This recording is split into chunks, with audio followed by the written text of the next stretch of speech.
Okay, so welcome. This topic, I think, is one of the most important topics if you are going to stay marketable or be marketable to a law firm. And frankly, most attorneys do not understand this topic, and they don't understand why it's important. They make career choices that can often fatally keep them out of law firms for the rest of their careers if they make these decisions. And so I'm going to talk to you today about various decisions that attorneys make and why those decisions can hurt your future in a law firm. So this is a live webinar. So I'm going to be, after the webinar, we'll take a short break for a minute or two, and then I'll come back and answer questions. I think that the questions, in addition to watching the webinar, are one of the most important parts of the webinar, because any questions that you ask, other attorneys are probably going to have similar type of questions. And there's typically several hundred people on these webinars. And regardless of what you think of the question that you ask, the odds are pretty good that you're going to be helping other people that are going through the same issues. And questions are very important to ask. And one thing I'll just say at the start of this webinar is I talk to attorneys all the time, like several every week, and that watch these webinars and watch previous ones and been on webinars, and they suddenly, their kind of careers turn around because they start making the right choices and they learn about things that they wouldn't necessarily learn about working in a law firm and what it takes to be marketable and how to make the right career decisions. What I'm going to talk about today are the biggest mistakes I think that people make when they go into law firms, or before they even try to go into law firms, the biggest mistakes that I see candidates make. And this particular webinar topic is very interesting because every day a lot of candidates come in to BCG, they submit their resumes, and I spend at least 2 hours a day reviewing candidates and reviewing their backgrounds and deciding who is marketable and that we can place. And so many candidates, a substantial number of them that apply, and you may be someone that applied to BCG, we can't work with, and we don't work with them. And a lot of times people do not understand necessarily why that is. And I'll just tell you at the outset that regardless of your practice area, it could be workers' compensation, it could be insurance defense, it could be litigation, it could be corporate, people get rejected. The numbers are high. I don't know what it is, but it's typically over 90%. And the only reason that people are rejected is the things I'm going to talk about today. I've been doing this for over 25 years. There are over 600,000 candidates that have applied BCG. And again, the substantial majority of them work with. I understand who's marketable and who's not. And probably, I'm not bragging, but I don't know anyone that has a company that has that many people that have applied. And obviously, because we make placement fees, our goal is to make sure that everyone that comes in that we can work with, that we work with. We want to work with people whose resumes and experience follow these rules I'm going to talk about today, because it's in our best interest to do. And if we put our resources behind them, it can be profitable for us. But at the same time, we don't want to put our resources behind people that are making these different sorts of career errors. And it's very specific what you need to do to work in a law firm. It's very specific what you need to do to stay employed in a law firm. And these are things that just mistakes that people make. Now, at the outset, I just want to tell everybody why I think working in a law firm is a very good decision. And there's quite a bit that goes into it. But if you start your career in a law firm, or if you transition your career to a law firm, it's so much more powerful than, for example, going in-house or going to the government or academia or whatever your career decisions are. The reason it's a very good decision is the first thing, when you're trying to work in a law firm or work in a law firm, it takes at least about 5 years to become proficient and to know how to navigate issues and how to do issues in your practice area. It just does. I think that if people want to become good attorneys, they need to stay in a law firm at least 5 years. And then after that, you have all sorts of decisions. You can go in-house, you could do all these different things. But the problem with going in-house, and I'll just say it right away, is I talk to attorneys every day that go in-house and the company experiences financial problems and lets them go. And I'm sure everyone knows how difficult it is to find a new in-house position. So it's even more difficult if you're an unemployed in-house attorney. You can make decisions like that. And you can make all these decisions with your career that don't involve working in a law firm. But the nice thing about a law firm is once you get through the becoming associate and learning, becoming a more senior associate, you have the opportunity to essentially start your own business, be supported by the law firm, which means bringing in business. And once you do that and have clients, pretty much stable for the rest of your career, you can always get jobs in law firms and you will always be paid a percentage of the work that you bring in, meaning a law firm is going to basically will be there to support you. So they're there to give you secretaries and paralegals and associates to work for you and office space and everything. People that become partners in law firms or business are in a much different place than someone that's working for someone else. You go to an in-house company, you're working for someone else. These jobs are very insecure. So people make all these career mistakes when a law firm can actually be a very good and is a very good route to employment stability. Any other route you take, people in in-house jobs get laid off because they're cost centers and again, they cost money. They leave when they have to go, when a new general counsel comes in and wants to bring in their own legal department. So there's just all sorts of reasons that I believe that law firms are the absolute best choice for you. And most people, when they understand what it takes to work in a law firm and what you need to do. People can even start their own law firms with people, which people do all the time. And in a law firm, your income is really, you can make as much as you bring in business. A law firm is an exceptional choice for most attorneys, and most people get psyched out about working in law firms. And the reason that BCG rejects most people is because people make the mistakes that I'm going to talk about today that make you unmarketable. And what's sad about learning about how to be marketable versus unmarketable is no one teaches this. You don't learn it in law school. You often start in a law firm and no one's teaching you, you're not learning these rules. And so people are making all these mistakes. And when they think I can get a job in the law firm, regardless of these things, and they don't understand why these mistakes are going to hurt you. So very important webinar today. And just as a final word before I get started, learning this stuff can save your career. And that could give you a very good long-term career in a law firm. And again, just because you're unhappy in one law firm doesn't mean that there's a law firm that you won't be happy in.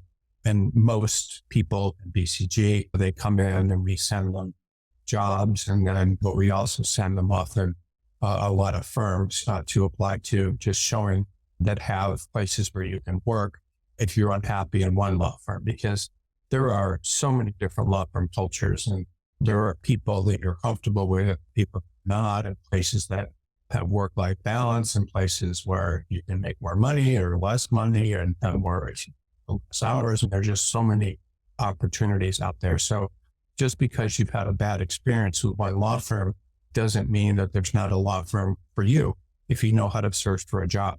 So in addition to answering questions in this webinar, what I will also do is I'll actually take you in the BCG database and I'll show you how to find opportunities and how many opportunities there are for every attorney out there, regardless of your background. And to work in a law firm and to have a good career, it's important to understand that it doesn't matter where you went to law school.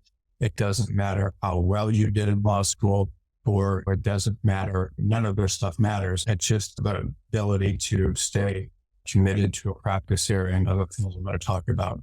And the final thing I'll just share with you is I'm in this business group called YPO, and in order to be a member, you have to have a business or whatever has to, $12 million or it's 15 million dollars in revenue, and which company obviously does. And so you have to have a good sized business. And there are several, in just my chapter, there's different chapters, but there are several people there that are personal injury attorneys and went to local law schools in LA and it didn't do well. And it's just an example of one practice area, and make far more money than anybody that, went to top law schools and worked with a big firm. And you can make personal injury attorneys, and you can make $5 million, $10 million a year if you have cases. And so this is the opportunity that there is when you work in a law firm, and it's just crazy. There's just so much opportunity. I really want you to understand these 10 rules of staying marketable today, because if you understand the rules, your career can take off, and then you can have appointments to go. Meaning, when you have your own business and your own work, you can work in thousands of firms. I got calls every day from firms looking for people with business. They're not looking for senior associates. They're looking for people with business. Once you understand and you're able to do that, you can do very well in the law firm world. So I'm going to talk to you about that today. So the first rule that's very important, if you want to stay in a law firm and you want to get jobs in a law firm, is to make sure that you specialize in one practice area. And I'm talking about, you need to be as specific as possible about what you do. That means a couple of different things. A lot of times, young attorneys will think that if they get experience doing different types of things, so for example, if they got a little bit of entertainment experience and then they practiced primarily trust in the states, the law firms are going to think that's great, that they have all this experience that is going to be these different things that they've done in different practice areas, that lateral law firms are going to appreciate that because they can help clients with all these different sorts of things. And this is just not the way it is. Law firms all want people with specific experience in one practice area. They are not interested in people that have experience in different practice areas. Now, you can have experience doing corporate M&A, corporate capital markets. That's okay. Those are practice areas that are related. Or you can do, sometimes people might do one type of patent work and then also intellectual property litigation. But for the most part, law firms are interested in specialists. And I want to explain why that is. And I want to explain like an example that would apply to you.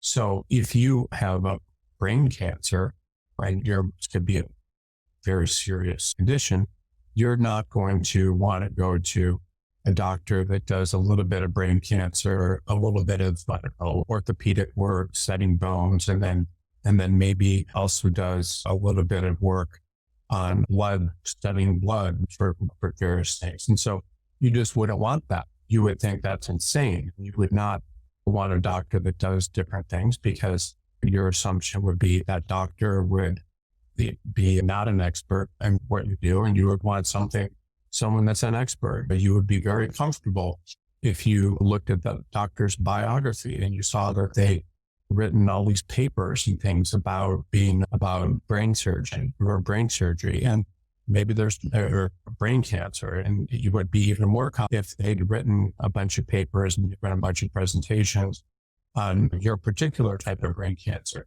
And that's how it is with law firm clients.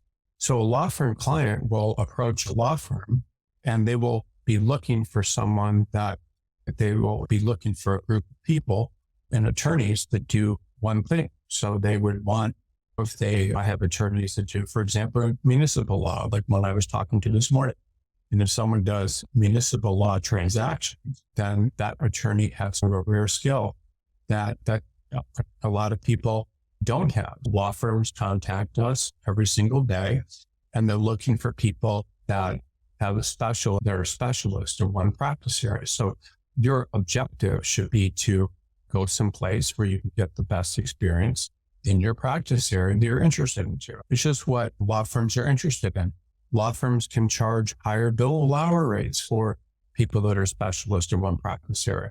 And the longer you practice in one practice area, the more you're going to understand the intricacies and different things about that practice area that someone that's a generalist wouldn't. If you become a generalist, you never become an expert in something. You never are in a position where clients are likely to pay high billable hour rates for your work. And you're not going to be in a position where law firms are going to be interested. I see resumes all day of attorneys that may bounce around between practice area and practice area. They never get committed to something, or they think that it's really cool to have all this experience and they put all these different things that are unrelated to their practice area in terms of skills and different types of practice areas. So this is just not a good idea. Like, you want your resume to look like you're just focused on that practice area. And if your resume is focused, then you've been doing that and you have experience, there's always firms that will hire you. It's just the way it is. So if you don't have that, then that's just not going to work for you. Your objective should be to choose a practice area, to get all the freaking experience you can in that practice area with preferably a firm that's going to train you and make you very good. And then as you pursue that practice area, you should write papers. You should go join associations. You should get on boards of associations and things like that if you can. And you should do whatever you can to look like the best expert in that practice area possible, because that's who your competition is. Your competition is people that are committed to that practice area. And what happens invariably, you could start out at a small firm that you're not happy you got the job at, and you could just continually become better and better, that more and more versed in that practice area, and do whatever you can to get stuff on your resume showing you're committed. And if you do that, you're going to have a resume that jumps out at people that employers will like and potential clients will like. I once hired a young attorney with maybe 6 years of experience because he had written all these papers that came up in search engines about exactly what my problem was, which is a very narrow problem. Committing to your practice area is huge, and it's something that's going to make you a much better attorney, and you have less and less competition. So let me explain to you how that works. So say you went to a law school that you're not that happy about, and you think, oh, I'm doomed or something, or whatever. You think that there's something wrong and you're never going to advance. Well, if you commit to your practice area, regardless of what it is, if there's 200 people that graduated from your law school, after 5 years, there's probably only a few that are still doing that practice area because they've moved on to in-house jobs. They've moved on. They're not in your practice area. And so there's just fewer and fewer. 5 years on, a law firm has an opening in your practice area in a given city. There's just not a lot of competition because there's not a lot of people that committed to that practice area. And so you're going to have a much better chance at the job. And when I look at resumes of attorneys all day long, that's the main thing I'm looking at. I don't care where you went to law school. I don't care how great your firm is. I care only if you have a commitment to the practice area. And the reason that I approach things that way is because that's what firms care about. Firms only care about if you have experience in a single practice area. That's what they care about. They don't care about really anything else. Now, there are firms where you might never get into because they have such high educational bars and things, but you can still do very well. And that's what clients will be looking for when you're trying to attract them. It's amazing. I see people like, I remember I've had one candidate that got a summer associate job and then didn't get an offer, and he was very upset because he thought he would. And then he took the bar and he failed it 2 or 3 times in California. But then he started at a firm. He only got a job at a small firm, and he focused in on doing this practice area. I believe it was something related to privacy or something. And 10 years later, he's one of the most prestigious firms in the world, probably the United States, top 10 firms or something like that. He's at one of the most prestigious firms in the world, and he's got a book of business, and he's focused on this practice area. And he's doing these cases about things that he developed that are like in the news, that just in like the New York Times and things. And it's all because he focused on one practice area. I don't know how he did it. And I don't know if he read the article or mine. I don't remember how he did it, but he probably didn't read something of mine. He just did it on his own. But it's very powerful. You need to choose a practice area that you're interested in too. So there are practice areas that appeal to you, and then you should be in something where it empowers you, meaning you're interested in it, and you think it would be a lot of fun, and you like what it's about. So I'm not telling you to just go into any practice area you don't like. It has to have something that appeals to you, and different types of practice areas appeal to you. I remember I didn't do this as a career, but I took tax law, and I thought it was going to be this unbelievably complicated thing when I was in law school. But to my astonishment, it was just like everything came natural. I loved it. And I didn't believe I would love it. And I would hear people talk, the professor, and I would literally, he would start talking about a problem, and I would know where the solution was going to be 20 minutes later. And it just was a very natural practice area to me. I don't know why it was, but I would have probably loved being a tax attorney. But then I went into litigation, which I always loved because I like writing and conflict and problems. And so I liked that, and I did that. And it appealed to me naturally. And I was doing corporate work as a summer associate, and I hated it. Different types of practice areas appeal to different people. And you need to pick a practice area that appeals to you. And you go into something where you can see yourself doing it and learning about it for the rest of your career. And I don't know what that practice area is for you. I can tell you that litigators and people that do things related to litigation typically really enjoy writing. They're always good at writing type things, and they were good at history and English and things along those lines. And people that become corporate attorneys, it's a different type of personality, tend to be, not always, but people that are interested in science and that sort of thing. Any type of transactional work, real estate and so forth, tends to be people, they were interested in those sorts of things. And I don't know why that is, but these are just different personality types. So you need to go into a practice area that really appeals to you, that you're interested in. And then once you do have that interest in it, you need to go to conferences and network with other attorneys and other firms and become just very depth and very good at it. One of the most successful corporate attorneys I know in Los Angeles, he gets, I think, a base guaranteed compensation of $7.5 million a year. Plus, and this is the kind of money you can make. Plus, he gets bonuses and things, and he can go to any firm he wants in the world that does corporate work. And he's moved firms like 3 or 4 times because of different reasons than what his clients need. But when he was a younger attorney, he would just go around to call up companies and see if he could advise them and just give them some insight into what they could do. And because he loved the practice area and talking to people, and because he had such a passion for it and knew about it in such in depth, he was able to really develop this huge business. So I'm just telling you, you get into this kind of stuff and you really focus.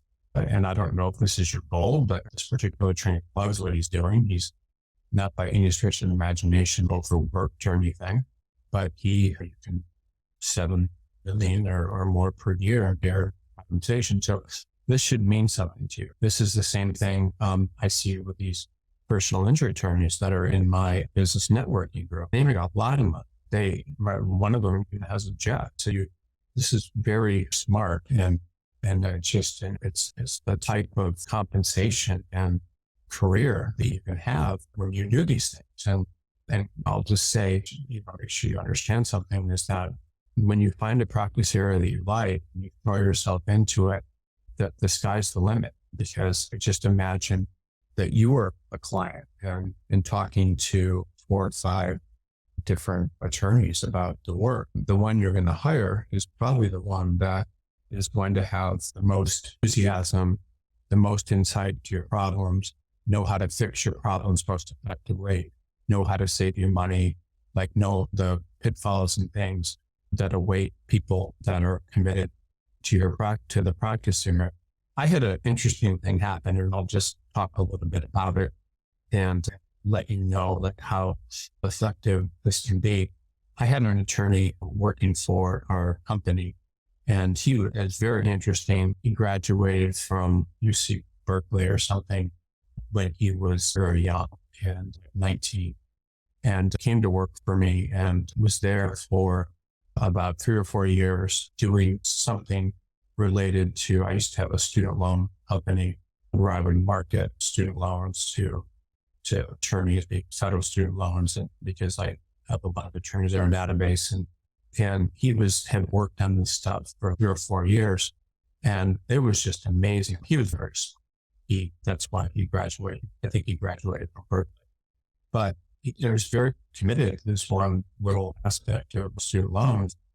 And he used to come up against these attorneys from giant law firms that didn't really focus on this and didn't really understand it. And he would just blow them away with the way he was able to approach his problems. He was a very smart guy, 170, he was all stats and all this kind of stuff. Obviously graduated from college early. This sort of focus just makes you like the best attorney out there and someone that clients want to hire. And so I just can't emphasize this enough. You need to choose a specialty, and then you need to go all in, because most young attorneys, and especially now, or even older attorneys, don't go all in. And because they don't go all in, they have a very difficult time getting hired by law firms. I had a guy that I was talking to this morning, and he'd gone to the University of Michigan Law School and was like ordered the COIF and all this stuff. And he was an older attorney, maybe 15 years of experience. And his experience just bounced around doing all these different things. And he'd never been able to develop a book of business. He never committed to one practice area. And this is something, by the way, that the smartest attorneys do, like that go to the best law schools. They never commit. They just don't understand how important this is. But it's important. Just think about what you would want if you were hiring an attorney. If you were charged and you just didn't even understand why with murder, you wouldn't go to a attorney that did corporate litigation, a little bit of criminal. You would search for the best criminal law attorney. So this is just extremely important. It's something that I like to talk to you about. Now, this is not one of the biggest mistakes that people make, because it's not that common, but I'll just bring this up to you very quickly. A lot of attorneys start out in law firms, and then they start their own firms for whatever reason. And sometimes they do it after being many large law firms and then leaving for one reason or another. And then they decide to go and do a solo practice. And the main problem with that is anything that you do in your career that shows that you're not committed to an environment of working with other attorneys and so forth can hurt you. And it does. And one of the other things, and the reason that law firms, when you're trying to get hired, value you coming from another law firm is because they know what it means. So a law firm that's hiring you or reviewing your background knows what it means if you come from like Morrison and Forrester. They know the quality of work that you did. They know that if you're a mid-level associate, they know that senior associates and partners are reviewing your work. As a solo practitioner, for example, or any type of position where your work isn't being up to a standard that people understand, then it's just very difficult to get hired, because law firms know that are hiring the type of work that you're likely to do. Also, law firms are not interested in people that aren't wanting to work and stay in law firms. They know that if you leave a law firm to go in-house or something go in-house or start your own practice, that there was something about working with others in a law firm that didn't appeal to you, and you're likely to leave again. Anything that you do that doesn't show you want to work in a law firm, or anything that you do that shows that you value independence more than working with other attorneys is just not valued. What does that mean? It means that law firms expect people to want to be there and rely on the law firm for all these different services, secretaries and so forth. And also that they want to work with other lawyers because they value working with other people. Now, I want to just give you a little bit of insight about what it's like as you advance in a law firm and what it's like when you're there initially. You need to be manageable, meaning you need to be someone that will behave and act in the way that lawyers are expected to in law firms and be dependent on the law firm, meaning they do not want you to not be dependent. So anything that you do that shows too much independence, which would be leaving a law firm for something other than that, anything you do that shows independence, they're not going to like because they want you to be dependent on them.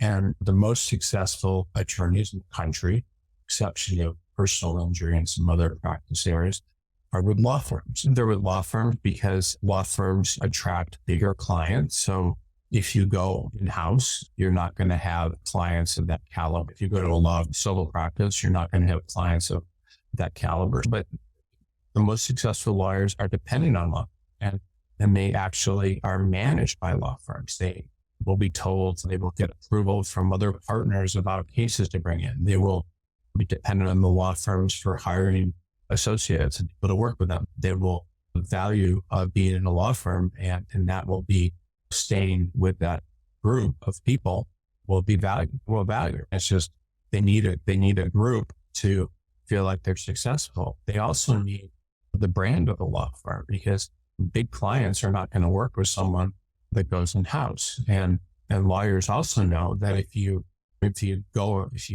start your own practice, you may cut corners and other things in a way that you wouldn't do if you were the law firm, because the law firm has to take it's very serious, their quality of work. Everyone knows that if you're at a certain firm and you've been there for enough time, they know the quality of work that's expected. And so that's important. And if you are in-house, it's good to have clients, but in most cases, those clients and that work is not going to be compatible with what a law firm would charge and that sort of thing. So those are some of the problems when you go in-house, especially when you go solo without a book of business. Going solo is very dangerous. It's very rare that you will make it back to a law firm unless you have a large business, because the law firm knows that once you've done that, then you're probably did it for a reason, or you did it because you couldn't find a new job. And that's most often the case. It's not always the case, but it's most often the case. So yeah, not having work that is enough that's similar that a law firm is going to need, not wanting to work necessarily with other people, or not having been able to find a job. And that's pretty much how it works. People become different senior associates or whatever, and they can't find a job, generally because they haven't generated business or don't show potential to, and don't put in the time to do it in addition to the work they do in a law firm. And because they don't do that, they run out of options. No one will hire them, often because they're not doing their job search effectively, which I'll show you how to do today. But most often, that's the reason that people start their own practices. I'm just telling you, you do not need to start your own firm and go solo because you can actually do much better if you try to develop a book of business and stand out as an attorney. And in order to do that, by the way, no one is going to, when you're working inside of a law firm and you're getting a lot of work and things, it's the law firm, that's their business. They need you to work hours so they can make money. I've known attorneys that they go and they bill their 1,800 hours or whatever, and then they can also spend that much time prospecting for work. There's all sorts of ways to do it. Corporate, you can find company you should work. If you're a litigator, there's some very simple things you can do. You can buy lists, people that have been sued or lost from the court. You can get them. There's publicly available list of people that have been sued. Call them and spend time doing that. But it's just incredibly important that you do whatever you can to generate work if you want to stay in a law firm. And by the way, you do not need to generate business and become a really good expert.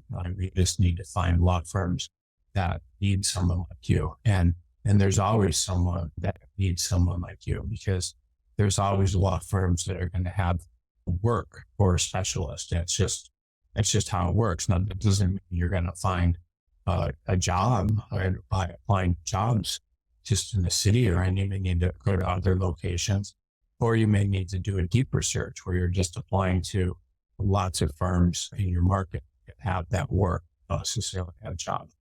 So the next thing that's important to stay in a law firm is to gain law firm experience. That's your goal. If you go into other practice settings early in your career, or you make a decision later, then law firms aren't necessarily going to be interested. So they want people that have that experience. One example would be a lot of times people will go in-house, and then when you work in-house, no one has any idea, law firms, what sort of legal work and the level of legal work that's going to, meaning how good the work law is. And I'll just tell you real briefly, because I know a lot of people are interested in going in-house or in-house. The problem with going in-house is that what happens is a lot of companies will hire someone to go in-house and to do a certain type of work. And then that attorney will often learn that they can figure out reasons to give the work to outside counsel. Then they're going to have more free time or whenever they want to work. And they'll tell the company that it would be unethical for them to do it because a law firm should be doing it, so forth. So there's often much lower productivity of attorneys going in-house. And also in-house companies value young attorneys because they figure that the young attorneys the attorneys that have never been in-house are going to actually work hard and solve problems as opposed to giving work to other people. And then as you get an older in-house attorney, it becomes much more difficult to get back to a law firm. You should try to get everything you possibly can on your resume, meaning you need to be trying to work in a law firm.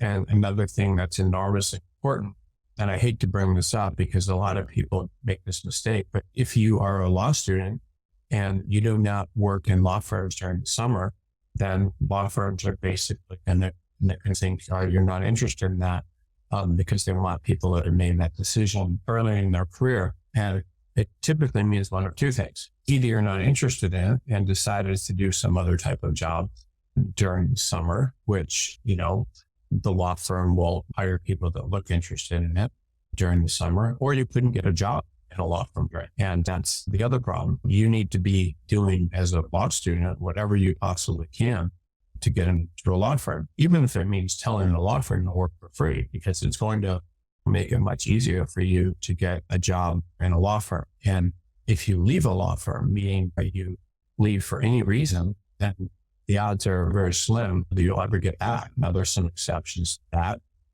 You can go do a federal clerkship and come back, or you can go work as a prosecutor and come back doing criminal defense for a law firm, because that type of litigation experience is valued and you wouldn't necessarily get as much in the law firm. Federal clerkship or something is valued because it exposes you to work and there's a lot of rights involved. So there are things you can do, but you really need to stay in a law firm and do whatever you can to get into a law firm. And if you lose your job at a law firm, you can always get another job. People don't know how to do it. And I'll show you at the end of this webinar how you do it. It's just crucial. So you need to do whatever you can to be in the law firm, both as a junior attorney, as a law student, and then as you get more senior, stay in law firms. You don't leave or try to get a job somewhere else, but you do whatever it takes to get a job in a law firm. And that's what we do at BCG, by the way. If you come to BCG and then you are looking for a job because you're going to lose a job or something, then we may, if there's no openings, we may help you apply to hundreds of firms that are in your practice area. And we do that because it works. And most people are of any type of approach that involves not applying to jobs. If you apply to jobs on Law Crossing or Indeed or LinkedIn or whatever the site is, you're just applying to those jobs thinking that you're really doing everything you should. The problem with that, and I just want to be very blunt because I want you to understand how this works. If you are applying to just jobs, anybody with an internet connection or a subscription to Law Crossing or something can apply to the same jobs, and they are applying to them. Are you going to be the most qualified person? There's 100 applications to a job. Think about that. Are you going to be the most qualified person? And the odds are stacked against you. They're very slim. And the other thing I would just say to you is if you're just applying to jobs, what happens in almost every single law firm is when they have a job, that means typically that they're losing money. They've got a seat and there's no billing coming in, or there's a partner that is jumping up and down that he needs people to help him, or she needs people to help him or help her.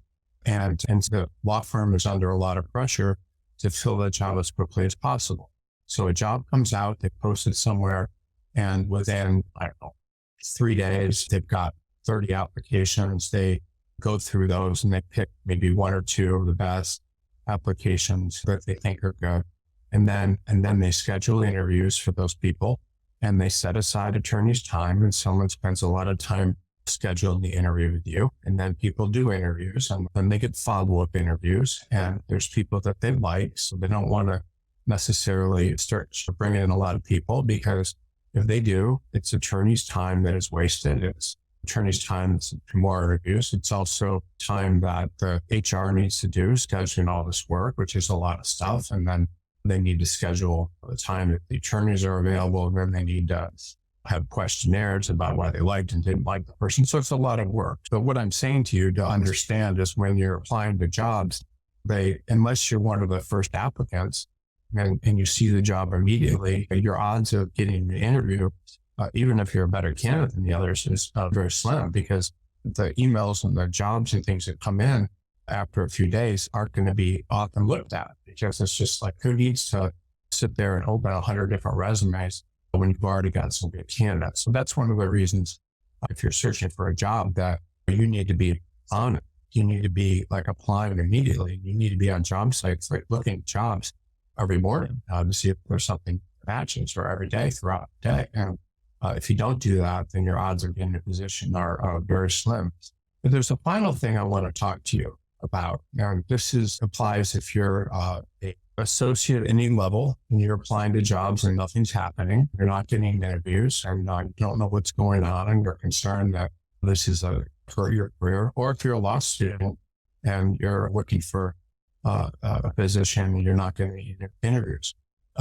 What most people don't do, and frankly, what most candidates at BCG gets done and don't do, is you need to apply to places that do the type of work you do and apply to them without openings. And in most markets, say you're a senior associate in New York City and the market's very slow in corporate and there's no openings, and you look and you can't find anything online because the market's slow. If you were to go and apply to, say, 100 law firms in New York City that had corporate practices, like boutiques or mid-sized firms, and you were applying to them, you get several interviews. It's just that instead of sitting around and twiddling your thumbs, wondering why, thinking your career's slipping away because you're going to lose your job or there's no work, so you're very worried about what's going to happen to you. You can find places that do have work. So it's crazy. People don't do that, but it works. And one of the reasons it works is because when you apply to firms that don't have openings, you're going to be probably the only applicant. So if you find a firm and apply at the right time that has the work, they're going to bring you in because they don't have to go through this whole process. And then just so you understand, at BCG, 85% more, 85% of replacement are with firms that don't have opening. It speaks for itself. I've been doing this for 25 years, and I can tell you that you don't you are having problems staying in a law firm, you just need to find a way to apply to every potential firm. The other thing I just talked about, but if you graduate from law school and you don't have experience working in a law firm, then it's going to help you. I heard most law school will give you theoretical knowledge and practical experience, but they won't give you practical experience, but you really need that to succeed in a law firm. And you can't just not get experience earlier in your career. Law firms are typically seeking candidates that have about 2 to 6 years of experience, practically, if you want to work there without business. So it's just, if you don't have that when you graduate from law school and you work as a software and so forth, it's not going to help you in any stretch of imagination. So you are a law student, to get experience just as soon as possible. You need to try to get some associate positions and clerkships and so forth. So it's going to help you quite a bit if you do that. So the other thing is just that I just want to overemphasize that I think is, I've talked about earlier, but I think is extremely important, is just staying within a law firm. If you don't stay in a law firm, don't focus on that, then you're going to have quite a bit of problems. Law firms just have different requirements in terms of the type of work that they do. And so you should always do what you can to stay within a law firm. It's going to help you develop skills and experience that are valued by law firms. And if you do transition to a non-law firm role, you have to basically realize that that's going to something that is going to make it incredibly difficult to get a new job in a law firm, unless you're the best applicant or the only applicant for what they're seeking. That can be very difficult. And I can tell you that in the history of this company, I have only very rarely seen an attorney transition back to a law firm using BCG that it was in a non-law firm environment, in-house or some sort of government role, and that sort of thing. So if you go to a non-law firm environment, you can pretty much be guaranteed that you're never going to go back, have a very difficult time going back to a law firm, and you won't benefit from the type of work and so forth that you would get in a law firm, or the career trajectory of having employment stability in a law firm. And that's really the biggest thing that people need to understand, is moving out of a law firm it means you're going to have a difficult time being a specialist, and also a difficult time remaining employed, staying in the law firm world. It's just how it works, because you've shown a preference for going to another environment. Just think about it from the law firm's perspective. People that want to work in law firms will stay in law firms. People that don't want to work in law firms will go into other environments. So you may go to another environment and say, hey, I don't like working in the house, or yes. But the problem with that decision is, once you make that decision, the law firms are going to know you're likely to make it. So why would they choose you? If you showed a preference for another practice setting, why would they choose you compared to someone that, had a different type of preference to go somewhere else? You just think about it. They have an interest. If you had an interest in a law firm, you would stay there. If you didn't, you would go to another practice setting. If you left one time, that's a lack of commitment. And so the odds are you wouldn't come back. So the other big red flag is having long-term unemployment. So unemployed attorneys it's just a major rule of the legal profession that if you're unemployed, then it's going to be very difficult for you to get another job. So what does that mean? So the first thing is that if you're unemployed, most people will assume, and I'm not saying this is always true, that you didn't want to be, or that you were fired or something, or you left without a job. And so those two things are a negative mark on your background. This is freaking important, and you need to be very careful what law firm you join out of law school, or what law firm that you join as a lateral, because there are certain firms, I can't believe it. There's certain firms that almost always, without notice, just let attorneys go. Some of those are firms that specialize in corporate work in Silicon Valley. Other firms are York, other firms are in Chicago, but firms will just let people go. I know one firm that was an AmLaw 50 law firm that just fires people all the time. And one woman I know, she was doing great work and got a very positive review. And then a couple of months after her review, someone walked into her office and was like, I just bet like to leave right now. And she's just astonished, like, what the hell happened? And she was a graduate, order the COID from Berkeley and stuff. And that it happens. You need to be very careful about the firms that you join and you need to be very careful about being unemployed for any length of time. And the reason for that is because if you're unemployed, people will assume either that you were fired or that you left on your own reasons, for whatever reason that you did that. And so here's the problems with that. So in New York, where there's more than enough attorneys, I have never seen, in my experience of working with associates, for example, I have never seen a major law firm interview someone that was unemployed. I've just never seen it.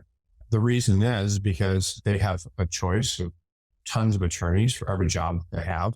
And why would they choose someone who's unemployed when they could have been fired or left on their own accord? It just wouldn't, because either of those people potentially be problems. And they have no incentive to hire them.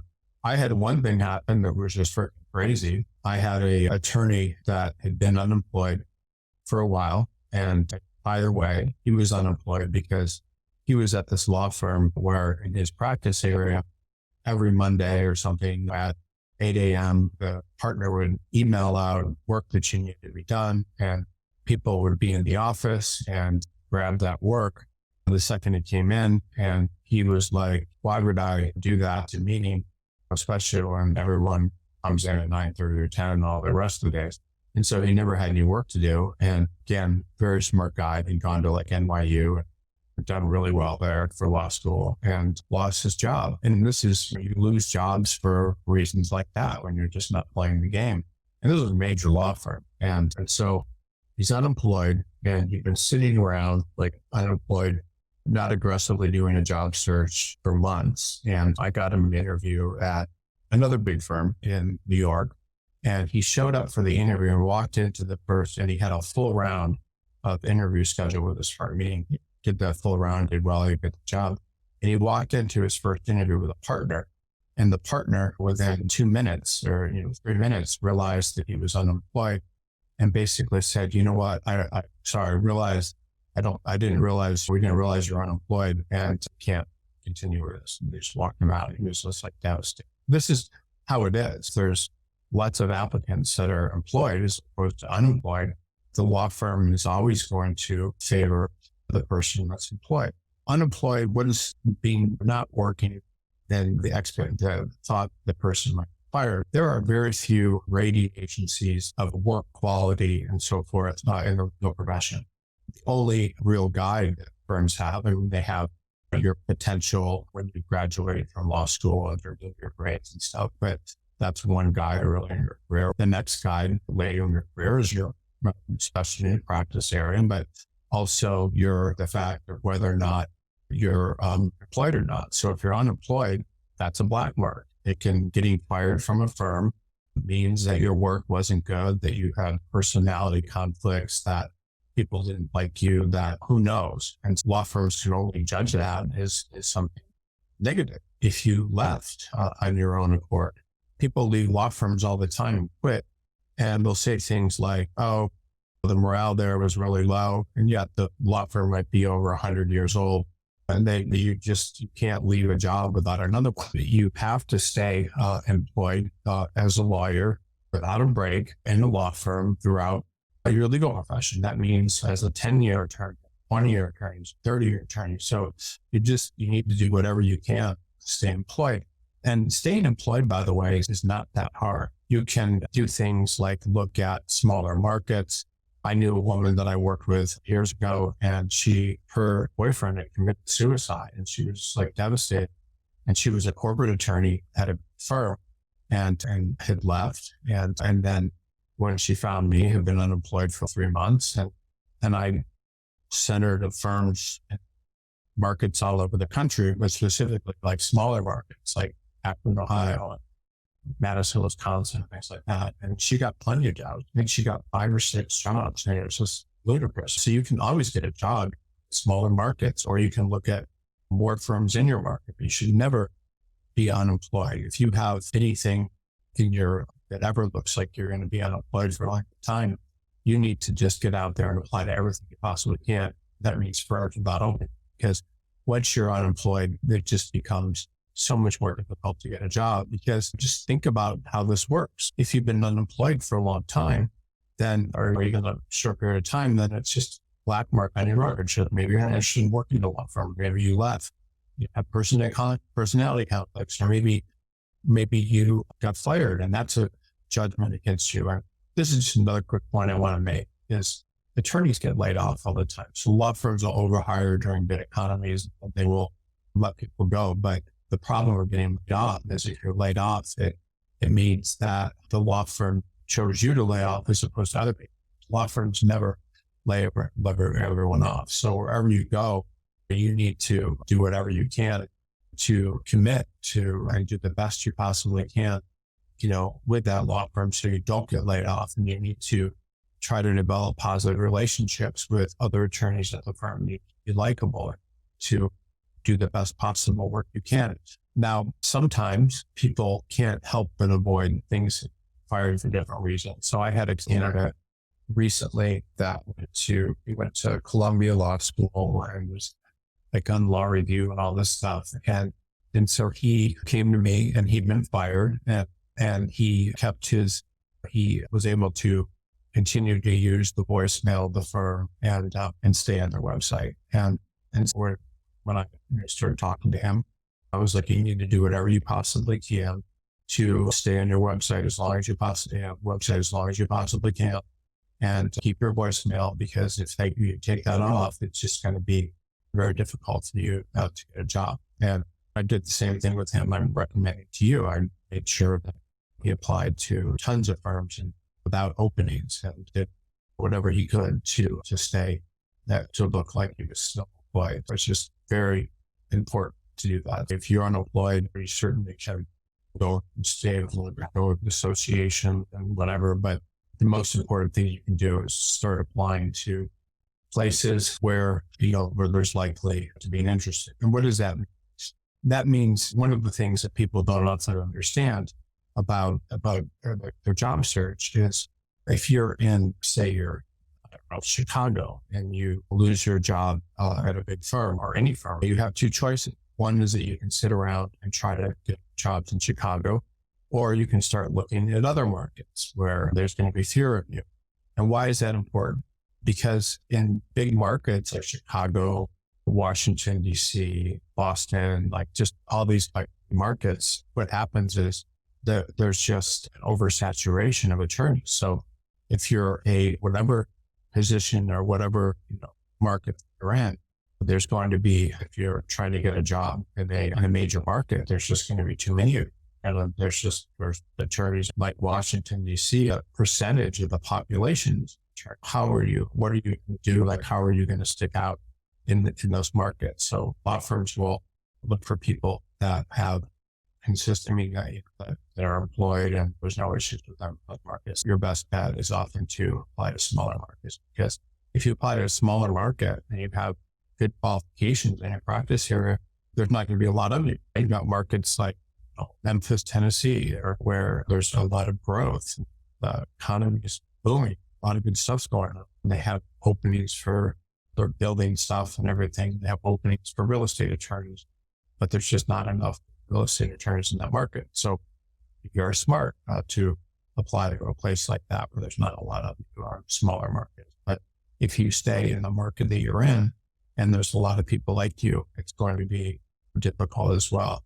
Law firms all value stability.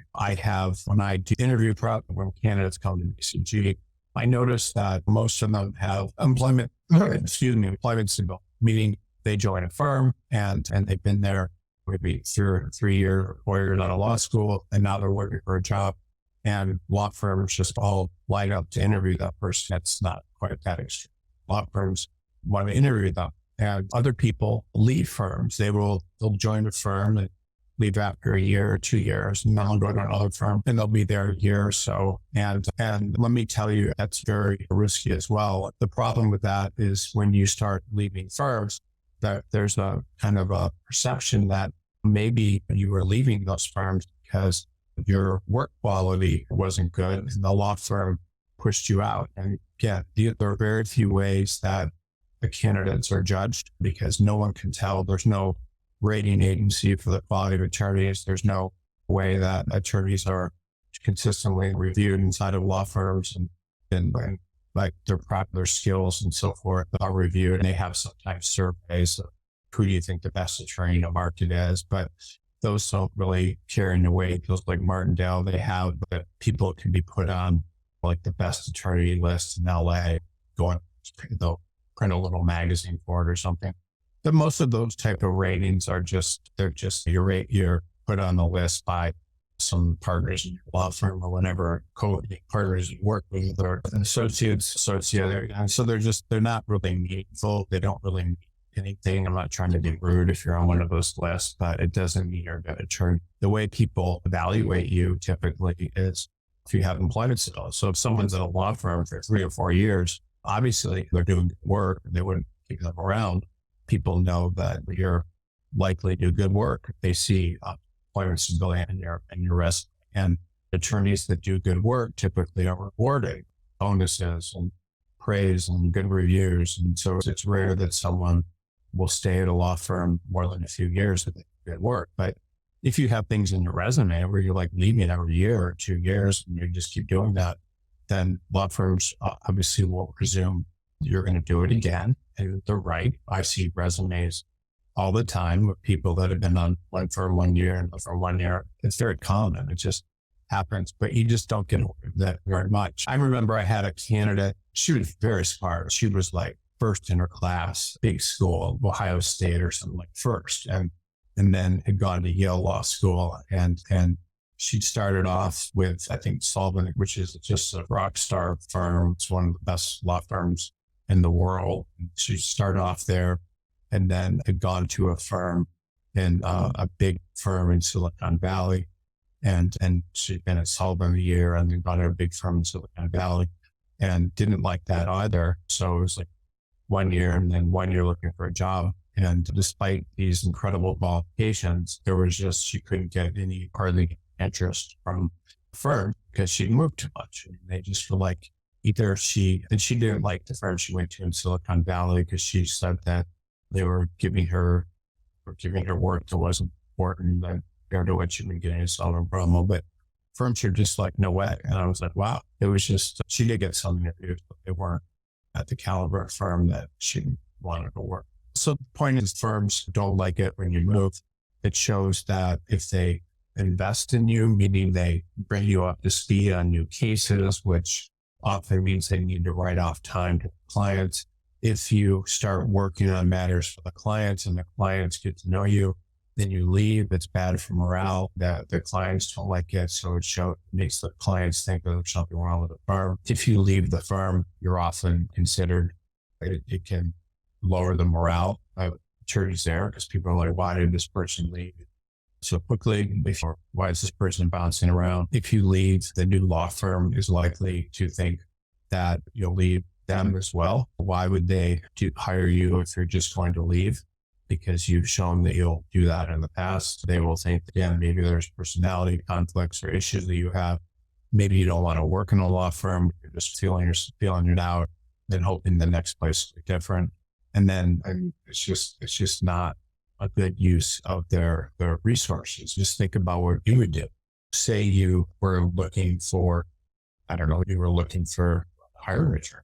Would you, if you had someone that had bounced around and been in 2 firms in 1 year, or 3 firms one for 3 firms, 1 for 1 year, 1 for 2 years, 1 for 1 year, would you invest in that person and hire them? If you had someone that had employment stability and had been at their last firm for 5 years, and you have to think about that. I know partners, so it's not just associates. I know partners that joined firms. And then after a year or two, I had this one woman that was a candidate of mine, and she partner had helped move with her. And she'd been on like 5 firms in 3 years, and she just kept getting the conflicts about compensation and stuff. So just think about what it means to leave all the time. Another point that I just want to make that's, I think, is important about moving is just, again, the economics of, does it make sense? Because here's what happens typically. And this is a pattern that I've seen when I've hired people in our own company. And this is a pattern that law firms will explain to me. So someone will join a law firm and they will be all gung ho. They will talk a big game and act like they're just really enthusiastic when they start getting work and so forth. And then at some point, often after 6 months or 7 months, that person may receive some feedback on their work.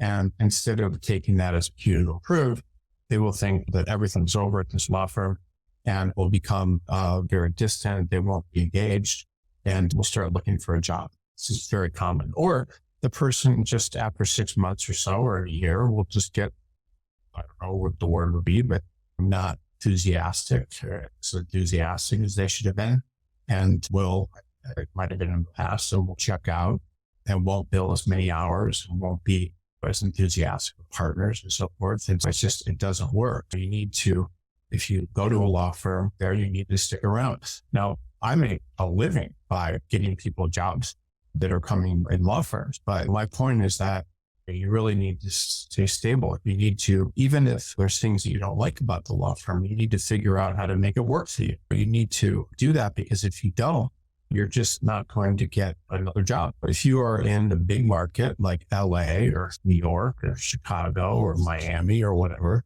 then you have, it doesn't look like you're stick around because your first job was for a year, or your second job was for 2 years, your third job was for a year and a half, your fourth job was for a year. If you were a law firm and you needed somebody, would you hire that candidate? Think about it. Would you hire someone that had that lack of stability? It's crazy to do. There's just no reason to do. Another thing too, and I'll just bring this up, and I don't like saying this, but if you go to a law firm and you start there as a summer associate, for example, and the law firm hires you out of law school, and when you're doing really well there, you're going to have a better chance of keeping your job during a recession and moving through the ranks, because law firms love when people are start there. Or if you start very early in your career, or you're associate, so the law firms are going to like. Because there's always a prejudice that law firms think that you might not stick around if there's a much work. You need to earn your place in a law firm, and typically that means doing whatever you can to stick with a law firm. The final thing that I'll bring up. So in every law firm that I've ever been, like I've been, I think when a man I was doing Valentine, there are people that will, would show up in my office and sit down and just start talking negative things and rumors and so forth about the law firm. And as if they're, as a conclusion, that was a place that they were going to leave and that I should leave too. And there's always negative things about any place you join. There's shortages of work. There's partners that are problematical. There's negative things about every law firm. But you can't conclude based on a few things and this negativity that you should leave, because it's a strength to be able to stick around. You have to be able to get through ups and downs, and you have to do your best to commit to the place. I had something very interesting happen, and I talk about this a lot on webinars, but I'll bring it up again because this is so important. When I started this company, BCG Attorney Search, I was hiring recruiters, and the first recruiter I hired had been at her previous job for 8 years. And the next recruiter that I hired had been at her previous job like for 14 years. So I commenced to hire a bunch of recruiters to work at the company. And a lot of them that I'd hired were, and I made this mistake at the time, I would talk to people and they were candidates of mine, and they were at big law firms and either had lost their job or were looking for jobs.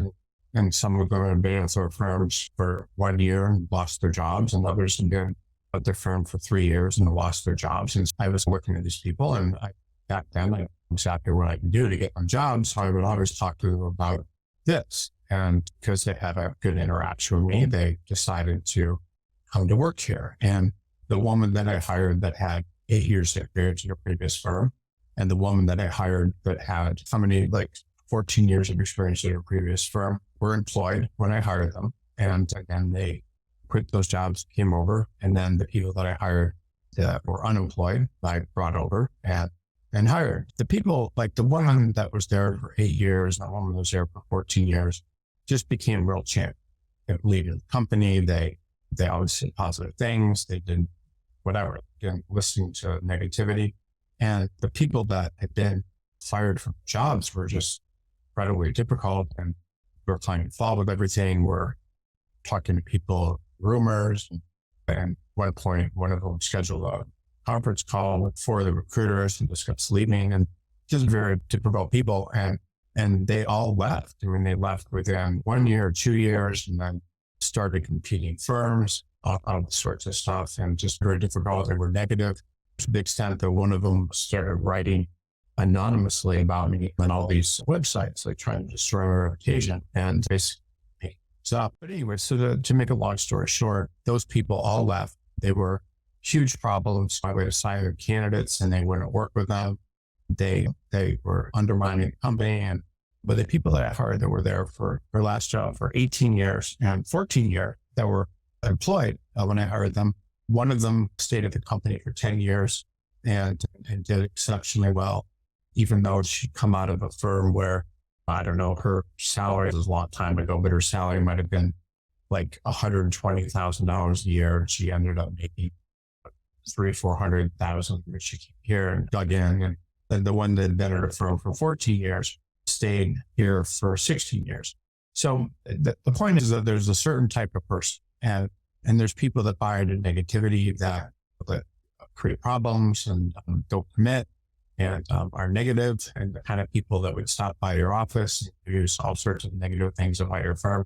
There's people that are like that, and then there's people that don't pay attention to that and just dig in. And I would say that if you are switching jobs because of negativity and stuff, and there's just a current in your firm that you should switch jobs, then that's not a necessarily good thing. You need to think, because the people that commit to stuff do well, and they have stability, and you just can't be switching jobs. The longer you stay in a job, the better off you're going to be. The longer you stay in a job, the more the firm will trust you. The more the firm trusts you, the more important work they do. The more the firm trusts you, the less likely they are to lay you off. The more the firm trusts you, the more client contact you, the more they'll take you out on pitches. So that's the role you want to be in. If you're just leaving firms all the time, you're never going to get there. And so you're going to be, every law firm you go to is going to think you're just this hired gun that we can use for a short time because you're going to leave. And in most cases, when people leave, they just undermine everything around them. You want to be the sort of person that commits, stays as long as you can, because you're going to get better work. You're going to get better relationships. You're going to get more respect and all this stuff if you stay with the firm as long as you possibly can, until a move just seems like it's your best option. And it can be, it's nothing wrong with moving, but you need to be very careful about that. And keep in mind, I make money moving to another firm, but I'm just telling you that if I have a candidate that's stable, like I have someone they've been at 2 firms in 6 or 8 years or something, that person is going to get way more interviews, 10 times more than someone that has been at every firm for 2 years, right? Because law firms know that person is likely to stay. Why wouldn't they hire? It shows the commitment to your practice area. It shows you can get along with others. It shows that you're not being fired, asked to leave. It shows that you're not a negative person that's undermining things. Law firms, by the way, they're always on the lookout for people that have negativity. That's just how it is. And if they see you as someone that has negativity, then they're just going to move in and just pounce on you.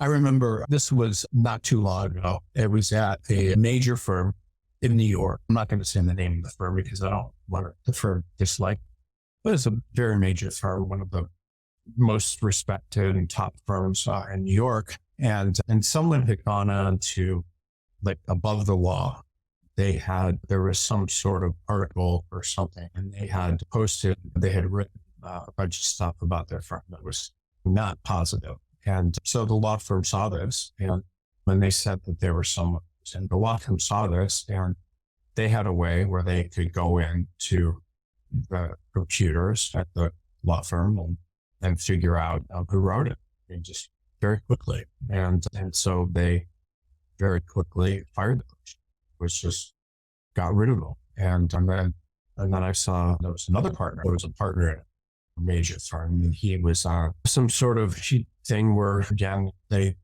can review websites that people are on, and it was the same thing. We're above the law, and someone was spending a lot of time on it.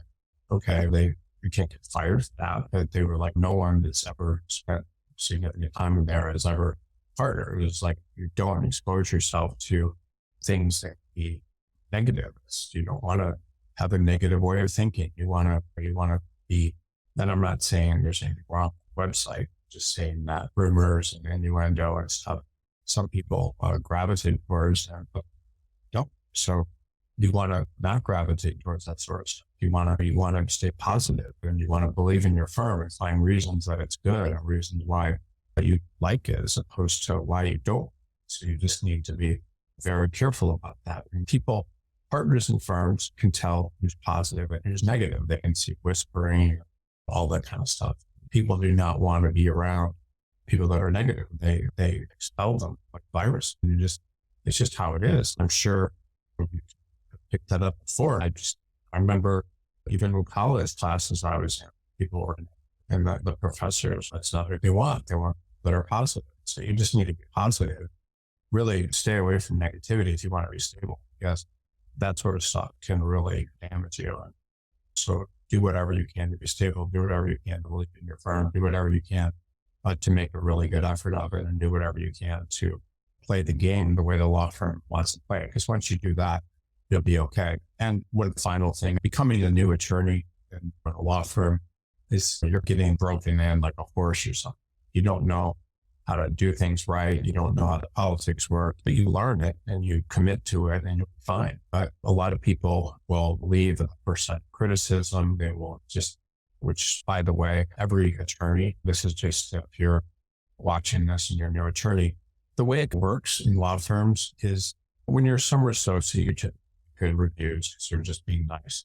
But when you become like a first or second year associate, law firms, even for the best attorneys, will often give them these terrifying reviews just with massive criticism of their work and just making them feel like they don't know, they're just doing a horrible job.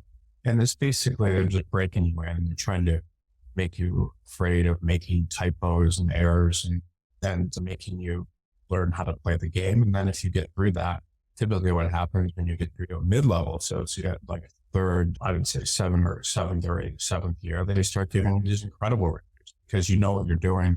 They're making money. They're not having to write off their time left and right as a junior associate, and they want to keep you around. And then, so you'll get these great reviews. Awesome. And then when you become like a more senior level associate, the reviews will start getting a little bit vague and mixed and maybe not as good because they often want you to leave. They want you to stay. You're going to look like you're partner with your own. If you're not, they want you to leave. That's how that works. That's how reviews generally works. You're getting negative reviews as a junior associate. It's 100% normal, even if you think you're doing a good job. So the next thing is understanding market dynamics, which I spoke about a little bit earlier. But what I mean by that is that if you are trying to work in markets where there's a lot of attorneys like you, then it's going to be very difficult to get a job. In most professions, like if say you're a professional athlete, it's people move markets for their career. It's just how it works. And then it's like that for executives that have experience with a certain type of company. It's like that for most professions. Most professions, people will move markets in order to get a job. That's just how it works. But unfortunately, there's all these markets, like I talked about earlier, like Washington, D.C., for litigators. There's so many freaking litigators there. It's unbelievable. Many more than there are jobs. And it's just how it is. And in New York City, it's the same thing. Corporate attorneys, there are just so many of them. in Palo Alto, and that's more than enough career attorneys. So if you are trying to get a job in a market where there's a credible number of attorneys, then if there's a job, it's very likely that there's going to be better candidates, and you just how it is. You can't expect to continue your career if you're too senior, or if you can't get a job in those markets. You can't expect to do that by any stretch of your imagination if you're not the best candidate, or if there's things that are weird in your background, like too many jobs or unemployment or whatever. You just can't do it. It's not how it works. I have an attorney I'm working with right now, senior attorney. He's from his mid-60s. During his career, he's been a partner at some law firms, getting unemployed for over a year. And he is in, I don't know, I think he might be like in Cleveland or something, or middle Boston. He's in Boston. And he's been applying to jobs. Just absolutely nothing has been happening. He's not, why would a law firm been unemployed for a year? He's old. And so why would any law firm do that? It's an opening when they can hire someone who's more junior and that sort of thing. There's no reason they wouldn't. He's been having an impossible time getting a job. And of course, he's applying to firms in Boston with openings and New York and things, and just nothing's happening. So he came to me and I was like, this is no problem. I knew I could get him a job, but I knew I couldn't. Very difficult time where he was at, because there's just too many attorneys in Boston that are senior looking for jobs. Why would they hire someone who's 65 and been unemployed for a year when they can hire like a 10th year associate from like a major firm and gone to Harvard and all this stuff? So why would they do that? And they wouldn't. What I did with him is I sent him to firms. I got him a job in a firm that didn't have an opening. I just found the best firms, the best corporate practices in Ohio, and I got him a job at Akron. Then I got him another job in, where was it, Missouri, like someplace in Missouri. And then other interviews, in different markets like Indiana. And that's how it works. Like, obviously those markets don't have enough people like that. And so instead of sitting around unemployed, upset, and not knowing what to do, all of a sudden he's got these jobs. And this works with anyone. I had another woman recently that was, this is crazy. Like, she was at a firm in like a big firm in Delaware and lost her job. And so she's sitting around, she decides that she's going to try to find some corporate work. And again, this woman didn't go to a great law school or anything. And to try to find some corporate work in firms and do corporate related work for firms in Delaware, just basically because a lot of firms don't have offices in Delaware, and in Delaware to do certain types of work. And so she got just these piecemeal assignments from firms out of state and Delaware. So I really want to work for a firm and I want to get back into corporate. You wouldn't think someone like this is employable because, again, they're self-taught, they're doing corporate work, they lost their last job, but I was able to get her credibly a position in Indiana that didn't, she normally would never have gotten. I did the same thing with a guy that I had placed yesterday. He was working for an accounting firm in San Francisco and wanted to work in a law firm. And it's pretty much generally considered impossible if you're with an accounting firm to get a job in a law firm. And because the training's not the same, you're not coming from the same sort of place.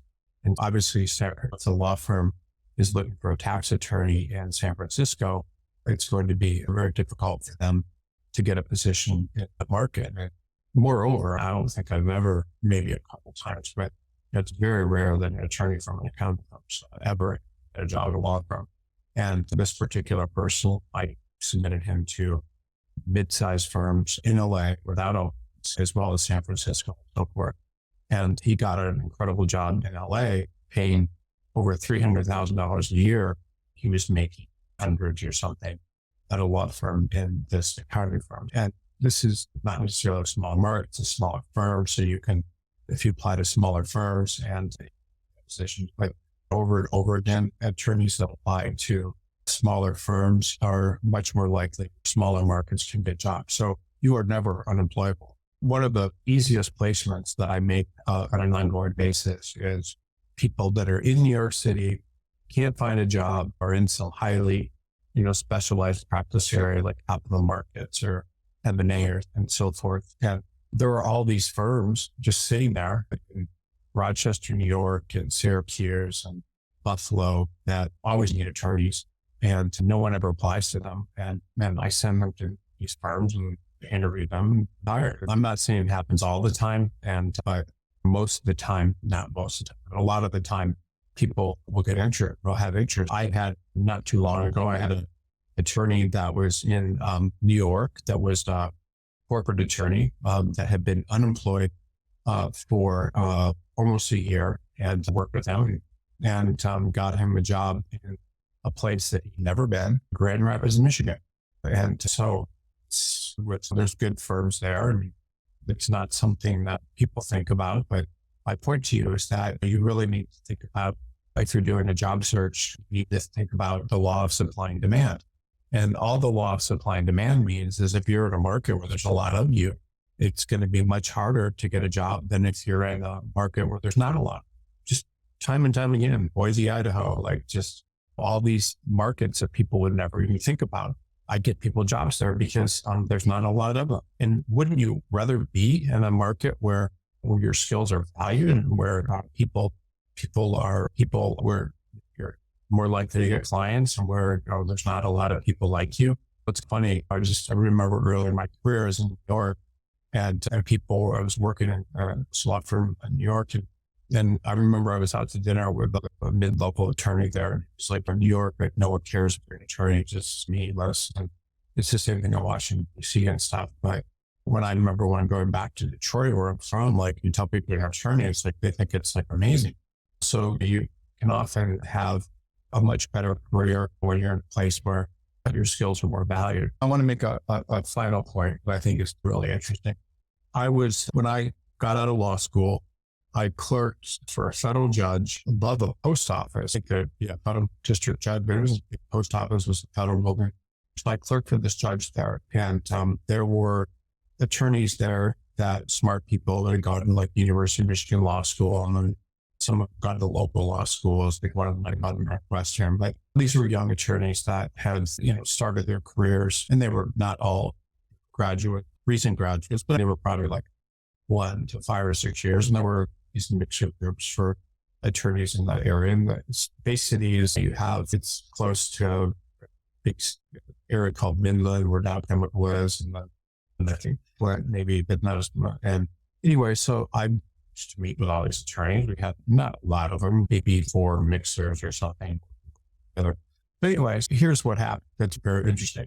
I left Bay City up in Clerkship and went to work in law firms and then started doing this. But a couple of years ago, I was just like, I wonder what's going on with all these people. Now, I remember the names of a couple firms that were there. And when I say people, I don't know how many there were, but anyway, so I went to the websites of these firms and I was astonished. Like they were all still there. Like these attorneys were all still in the law firms they were in 23 years ago or whatever it was.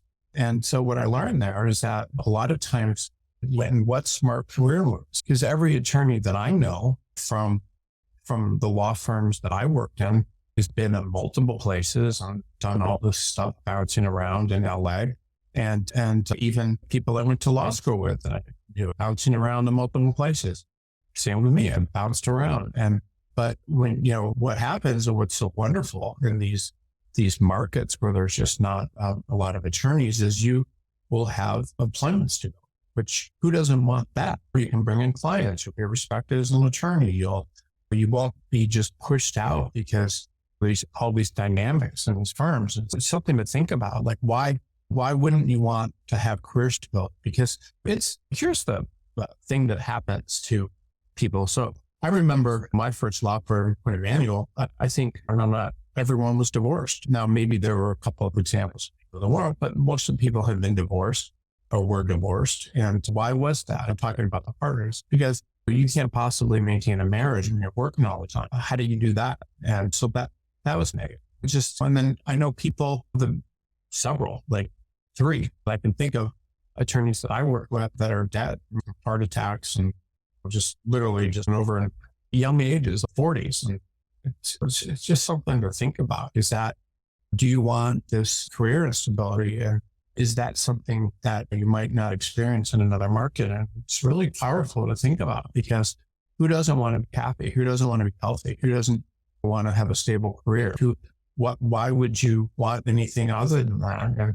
And a lot of people just, get to the point where they may commit to a law firm where there's no future, and they do that, and they earn nothing, and when they don't advance, and they're just very upset. And often I know men, it's very common, where their wives, when the men don't make partner or whatever, and the men initially go in the house for a year, and then that doesn't work, and then they get divorced here. So I'm just telling you, like, smaller markets can often be much better places to work. So the next thing that's very important is just building and maintaining a book of business. And I know we talked about that earlier, but that this is very important if you want to stay employed with a law firm. I would say that in terms of the attorneys that approach BCG looking for jobs, I would say maybe 25% of them are senior attorneys that don't have business, and not about 25%. A lot of them don't have books of business. I'm sorry, but this is incredibly important. You become a senior associate. I talked to senior associate. I had not too long ago that was senior, and hadn't worked in a year, and worked at a huge law firm. I don't know what bank or something. And Milbanks doesn't have any reason to keep people around after a certain business. It was every big firm. And so this particular attorney is very upset. And the whole game, I just want you to understand, and this is obvious, should be very clear to you, but if I can't make it more clear, I apologize. The game at a law firm is to learn for your first 5 years how to do the work, to become very good at it. Then sit down and maybe retreat your 3rd and 7th year, make the law firm a lot of money by working very hard, and a law firm makes you a lot of money. This is the game. It's no different than working in a hospital where you're like an intern or something. The interns, they work for very little money, but the law firm, the hospital still does not work at time. So they're making a lot of money for the hospital.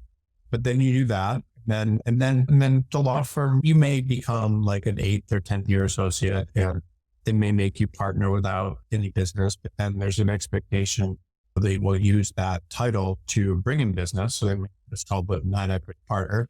And then if you don't, then we'll start having conversations about leaving.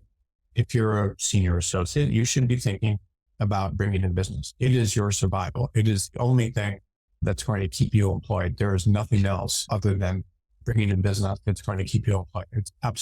It's just not going to happen. Now, you might be in some weird practice area like ERISA, where you're taking over the ERISA work, or some partner that's leaving. That's possible. Frankly, unless you have business, you're just going to be toast. There may be some firms that are happy to make you partner, and it's not really a partner role, but you're getting paid basically as a senior associate or something, or a little bit better. But unless you have business and your career's over, at least in that law firm, but you can work in smaller markets and so forth, but that's the game. And so I have to be very clear that if you are a senior associate, if you are a junior associate becoming a mid-level associate, this needs to be at the back of your mind.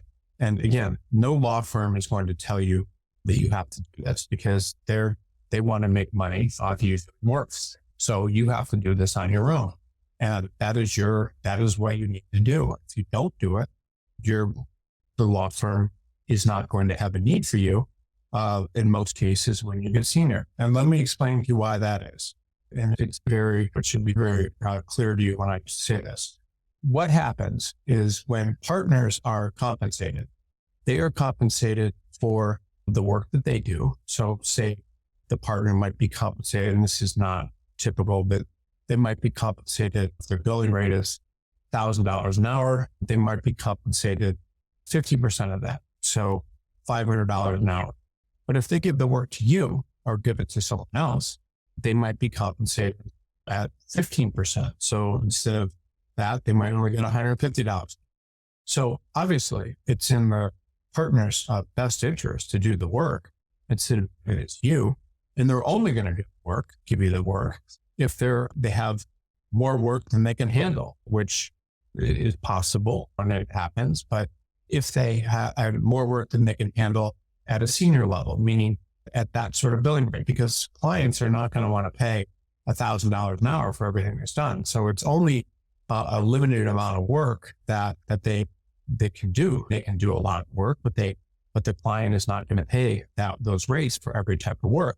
They certainly are happy to pay mid-level associates that are very competent and might be charging $500 an hour for, and that looks good to the client. So if the senior attorney is having other people do the work, because they're saving the client money. So clients want to see that. And frankly, there's a lot of work, it's busy type work, that part of the senior attorney may not want to do. So when you become a senior associate, the problem with that is that your billing rate is going to be up there with partner. It might be $800 or $850 or $900 an hour when the partner's $1,000. So the partner does not want to give you work unless they absolutely have to. They would prefer, rather than paying you a high salary, to see you leave because they just don't have enough work for you. Firm doesn't have enough work for you. It's just not good for clients. And then the final thing, if your billing rate is the same as a partner or close to a partner, the client's not going to want the work. Clients would prefer to have someone that's got a partnership title, a partner that's actually the person that the client knows, than to have a senior associate do the work, because obviously a partner, in their opinion, is probably going to do much better work than a senior associate. So there is very little incentive for firms to give senior associates work. So they let them go. That's what happens everywhere. The only reason they wouldn't let you go is if you start generating and bringing a lot of business. Then they want to keep you around. The senior partner or people that are young partners, this is where careers fail. It's just, you need to understand like how important this is. Legal careers fail. If you go to a big firm, you can almost be guaranteed that when you become a senior associate, that law firm is going to kick you out unless you have some business. So you have to bring a business. You have no choice. And you may ask, how do you develop this? I have articles about how you develop this and so forth on BCG, but it's like anything. If you want to do it, you figure it out and you make it happen. It's like, how do you meet a significant other? For dating sites, you figure it out. You have to go places and meet people and network and ask people out. But that's the same thing. You need to generate business. You need to figure it out. And you can read about it. You can do whatever you want, or you need to figure it out. And one of the ways that people recommend doing it, there's all sorts of ways, but contacting people you don't know the past, network, nice to people, but you need to develop business. So this is the final thing that I'll just cover. You need to be an associate or a partner or counsel in a law firm. If you try to get a position as a staff attorney or contract attorney, then people certainly do that and go back to the law firms. But if you are doing a job like that, there's some big problems because it suggests that you don't want to work as an associate. Contract attorneys and staff attorneys don't get to get better jobs. They don't advance. Considered like they're advancing from partner to being a partner and so forth. And so these decisions, you certainly may find yourself in a position where you want a job like that, but it's crazy because you could get a job in a law firm as associate or whatever if you applied to enough places and just didn't mistakes limiting your search in terms of the number of law firms. Once you make that decision to do that, it suggests all sorts of, so it suggests that you might not have been able to hired as a attorney, as an associate or partner in a law firm. It suggests that maybe you don't want to have that commitment or those hours. There's all sorts of issues. I remember it wasn't too long ago, this guy came to BCG and he had gone to the University of Virginia Law School. And I don't know if it's spectacular. He started his career at a Washington, D.C. law firm and at a good law firm. And then about a year in, he decided he was going to go work for some lobbying organization or something in Washington, D.C. And then that didn't work out. So that a year later, he was on the market and he couldn't get firms interested because what he had done actually is he'd taken a position as a staff attorney at this big firm in Cleveland. It wasn't Jones Day. I don't know what it was, but he'd taken this job as a firm in Cleveland, which is all he could get as a staff attorney. So he kept saying he was making such little money. He was like talking about how he was down to eating beans or something because after student loans, he didn't have money. But he took a job as a staff attorney, and they kept saying to the firm, "We made me a associate." And they were like, "No, we don't make staff attorneys associates." And so he was applying to jobs. He wasn't getting the intro because he was a staff attorney as opposed to a regular associate. So that in itself can really hurt you if you take one of these titles. But it just communicates that you might, want a better work-life balance, and firms just don't like it. Any non-traditional role in a law firm, I don't care what it is, if it's not an associate or partner or counsel, it's just not going to help you. So the problem, by the way, and again, people make these decisions all the time, and sometimes they make them because they really do want work-life balance, or they don't want to have any kind of obligations and stuff that full-time employment. But the problem with these jobs, just if you ever think about it, you'll understand, is that becoming a staff attorney, basically what a staff attorney does is staff attorneys will do work, but the work isn't going to be as sophisticated as what our traditional associate is. A traditional associate will get work that requires more thought and different level. The staff attorney will be getting work, but is not as interesting and doesn't require the same level of skill. And then the attorney will get to leave at 5 or whatever, but the work is not as interesting. Contract attorneys, staff attorneys, or a permanent type role or long-term role in a law firm. But of course, when things get slow, staff attorneys are the first person to let go, not associates, staff attorneys. And contract attorney are often people reviewing documents or short-term basis for a firm. Contract attorney may go into a firm and they may work there for 3 weeks, and then they'll sit around and wait a couple of weeks, and they'll do another thing where they work 4 weeks or 8 weeks or 6 months or whatever. That's the job. And you're not developing your skills at a high level if you're a staff attorney or a contract attorney. And frankly, any attorney, if you pass the bar, you get a job in a law firm as an associate or whatever. You just have to find a firm. And if you think you have more qualifications, there are firms that need you. You need to do what you can to avoid a contract attorney or staff attorney, and just look aggressively for law firm jobs. And again, if you're applying to openings and you're not getting jobs, that's just because their candidate's better than you. So you need to just apply to firms without openings and just go all out. All this stuff I talked about is over now, but you focus into specialization, all this stuff you need to do.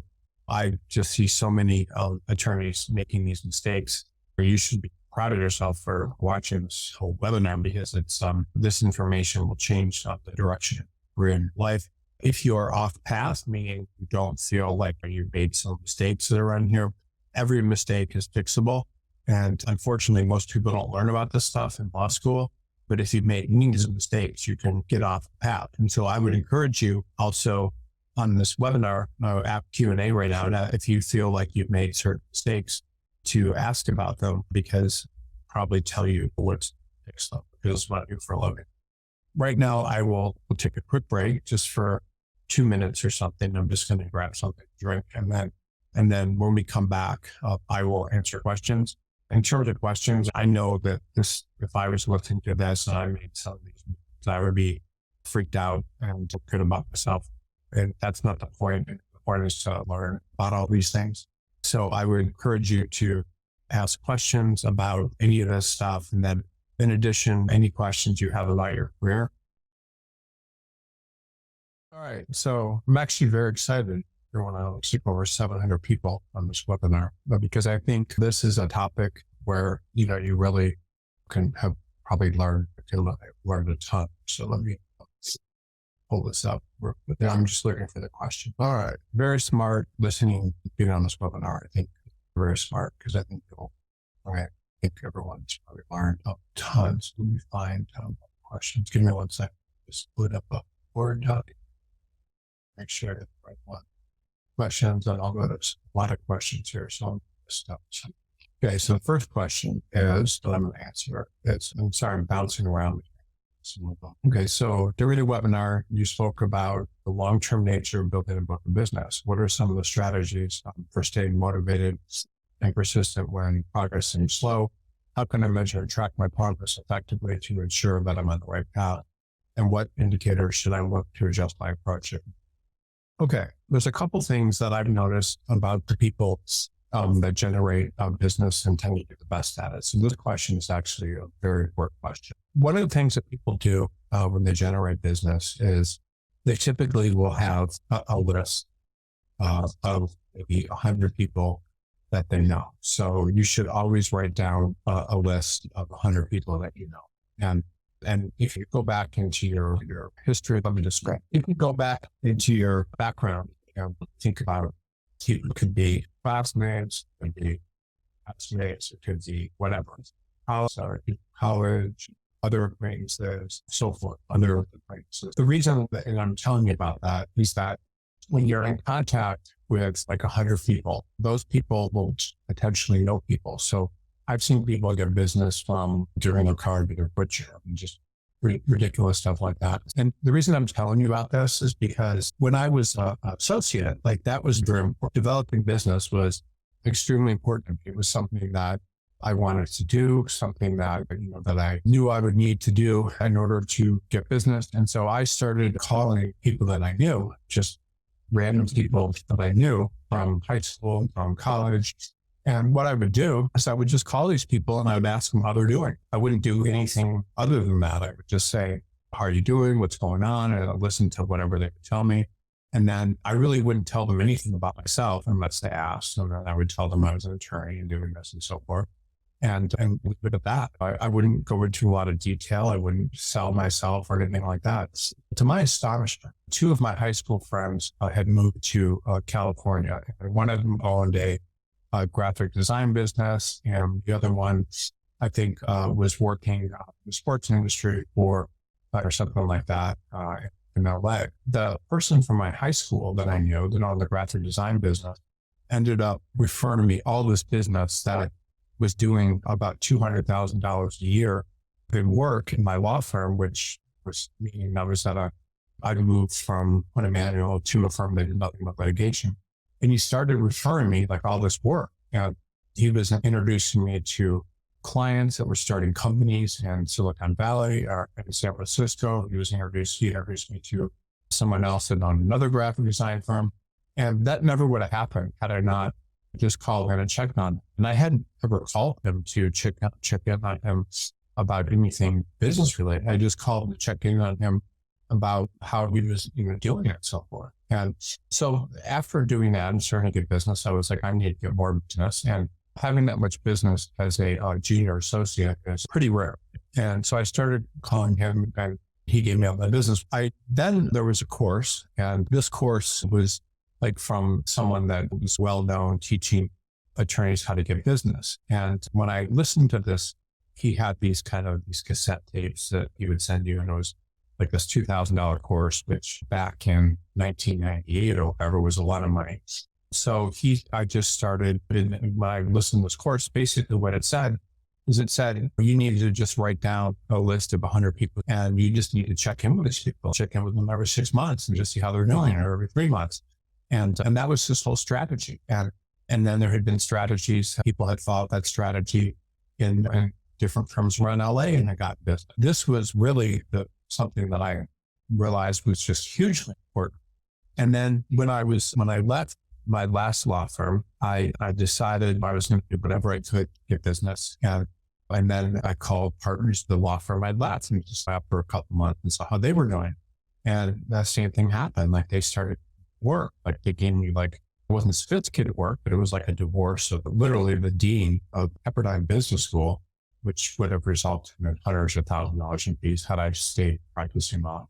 And so I just started calling people like that and checking in. And I guess you could do it now with email and so forth, but you certainly call.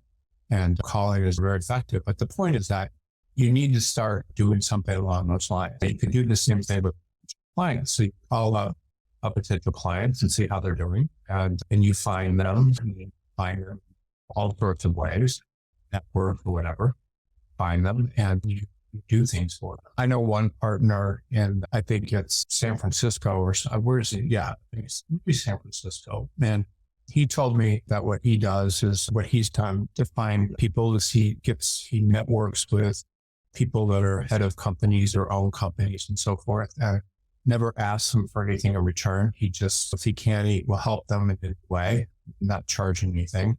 And that can work. I remember when I was in Detroit, before I went to law school, I was a contractor just doing like putting tar basically on driveways, parking lots. And I remember one day I came up to this huge house. It was like a very expensive house in Grove Point where I was doing the work. And this guy was a corporate attorney, like a big firm, Dickinson or White or Beckman Johnson or something. And obviously a very successful one. And he came out and asked me if I was incorporated and all this sort of stuff. And then I said no. And then he sent me all this paperwork and stuff to help me incorporate it. And then he asked me if I could help with it. And so this is what attorneys do. Like they get business. They network with people that they possibly could have a business, or maybe not, they don't even know if they just network with them and they check in on them. I know an attorney that I spoke to last night, and he's got this book of business that's like over $1 million. It's weird because it's not in his practice area, so it gives it to other people. But he got this book of business just by surfing and networking and just meeting some people there that were surfers. It was in another country. It was El Salvador, and that they were U.S. attorneys, U.S. businesses, and just by being nice to them. And what he told me is, I was like, how often do you speak to them? And I check in with them every week. So you need to find people to get in contact with. The partner I was telling you about, in San Francisco, he told me that most of his business came from helping people that needed help at different points in time, but not asking them for anything in return. Like they were having career problems. So they were, who knows, or business people that were having issues, step in and give them advice and do work for free. And the idea is that you just contact people and you ask them how they're doing, and then don't ask for anything in return. Maybe they say, I'm having this problem or whatever. Then they will refer work to you. And then the other guy I went to high school with that was working at ESP, he started referring me business from people that he knew. One of them was someone who was a professional athlete. Help us help. So you get business that way. You get it just by being nice to people and by helping people that necessarily don't think is worth helping. The other thing that's very important with getting clients is clients don't hire you because they need something necessarily. They hire something because they trust you, and they want someone with a good background, and they want someone to help them. And this is just how it works. They want a relationship. People will hire you because they want a relationship. It's not, and they trust you and they feel good about you. So it's all about relationships. And that's really how you get business. It's not necessarily just contacting someone's work. It's about relationships and help people. And then I'll just tell you another quick story. So that pretty recently, I think it stopped doing the past 5 years, but I had a law firm in Malibu, California, and it was for the company to be represented when there were people that would sue or whatever. But all of my business came from people I had relationships with. It came from one of my neighbors. I got a big thing from them that resulted in $300,000 piece. It was really just because I stopped by, gone to a couple of events with them. And then I think one of them, I just went to a car show in LA or something with, just to hang out. And that person had ended up being really important. It was referring work to me. I was doing acting for fun, and the person that was in charge of the acting school had written a script, and someone had stolen it from them, studios. So I went out studio for them. And so I wasn't really practicing. I had another 2 attorneys working for me. So it was, or maybe 3. So I wasn't necessarily practicing on myself, but I got all this work from people that just knew me. This is how it works. Like, it's all about relationships. It has nothing to do with some sort of sales or whatever. It's all about relationships. It's also about relationships with attorneys and other law firms. That's a huge source of business for an incredible number of attorneys. Quinn Emanuel is an example like that firm. There's a couple of things that John Quinn did to make this firm like a massive, formidable formidable thing. So the first thing he did was when he was very young, starting the firm, he would cold call people that had employment cases, like that had been sued for employment discrimination. Now, obviously, that's not what he wanted to do for his career, but he would call them and he would basically talk to them and say, I'd love to help you. I will eat, breathe, sleep this work. And obviously, he didn't get work from every person he got, but he got a lot of work and he offered to do it at a low cost and told them about this incredible background he had worked at Bath and was able to get clients there. And then he started doing the employment work and did a really good job with it. He charged a lot of them and said, when the person got sued for other things, not employment related, he said, please can I try and help you? And then got work that way as well. So that's one way of business by doing things that way. Another thing that he did was, and I'm talking now, this firm does over $1 billion a year. So I'm talking about how one attorney essentially got this firm started by doing all this work. So the next thing he did was he formed a relationship with partners at Latham & Watkins in Los Angeles. And that firm didn't necessarily want to do every type of litigation they got. I think that the firm, Latham's a wonderful law firm, just freaking one of the best in the world. They didn't want to do every type of litigation that their clients, because it just didn't fit their moral compass or the kind of work they wanted to be associated with. So he got them to refer a bunch of work to them as well. So it's relationships with going out and calling and finding people with work and portraying, and then in addition, forming relationships with people. And all of this just built by itself. I know another attorney, this is just another story. When I was at Dewey Ballantine, he was able to, it's a New York firm, it's out of business now. He was just sitting on a board of this hospital, which you would never think would be, I think it was like Downey Community Hospital or something, and sitting on this board, and that firm got sued for something, or they filed a lawsuit about something, a major lawsuit, and all of a sudden the firm got it, billed millions of dollars a year. So this is just how it works. You have to form relationships, you have to get out there, and you can't ever say that you're doing something, acting like you're in business. You need to learn, you need to use every opportunity to form a relationship, and you honestly don't know who is going to give you business. You have to be giving your card out. You have to be networking. You have to be nice to people. I know one guy, I think it's a dry cleaner. He was going to this dry cleaner, giving this dry cleaner. And one day he went to the dry cleaner and the person asked him what he did, and he gave him his card. And the dry cleaner said, oh, that's so interesting because my son is the head of this giant corporation, not giant, but good sized corporation. And that ended up being millions of dollars because you don't know who's going to pay your fees. You always need to be out there giving out a card, never actually actively solicit business. You can call in at places that are sued, but you always want to be just there to form a relationship. And this is what attorneys do to get business. It's lots of dinners, it's lots of things along those lines, it's lots of networking. And it's almost never things that, are you directly trying to ask people for business. People give you business when they know you, they feel good about it. And then when you start getting into the business, you maintain those relationships and you're there and you don't act like someone who takes them for granted. Your whole goal is to keep that relationship. Always try to arrange dinners, going sports events with tickets or whatever it is.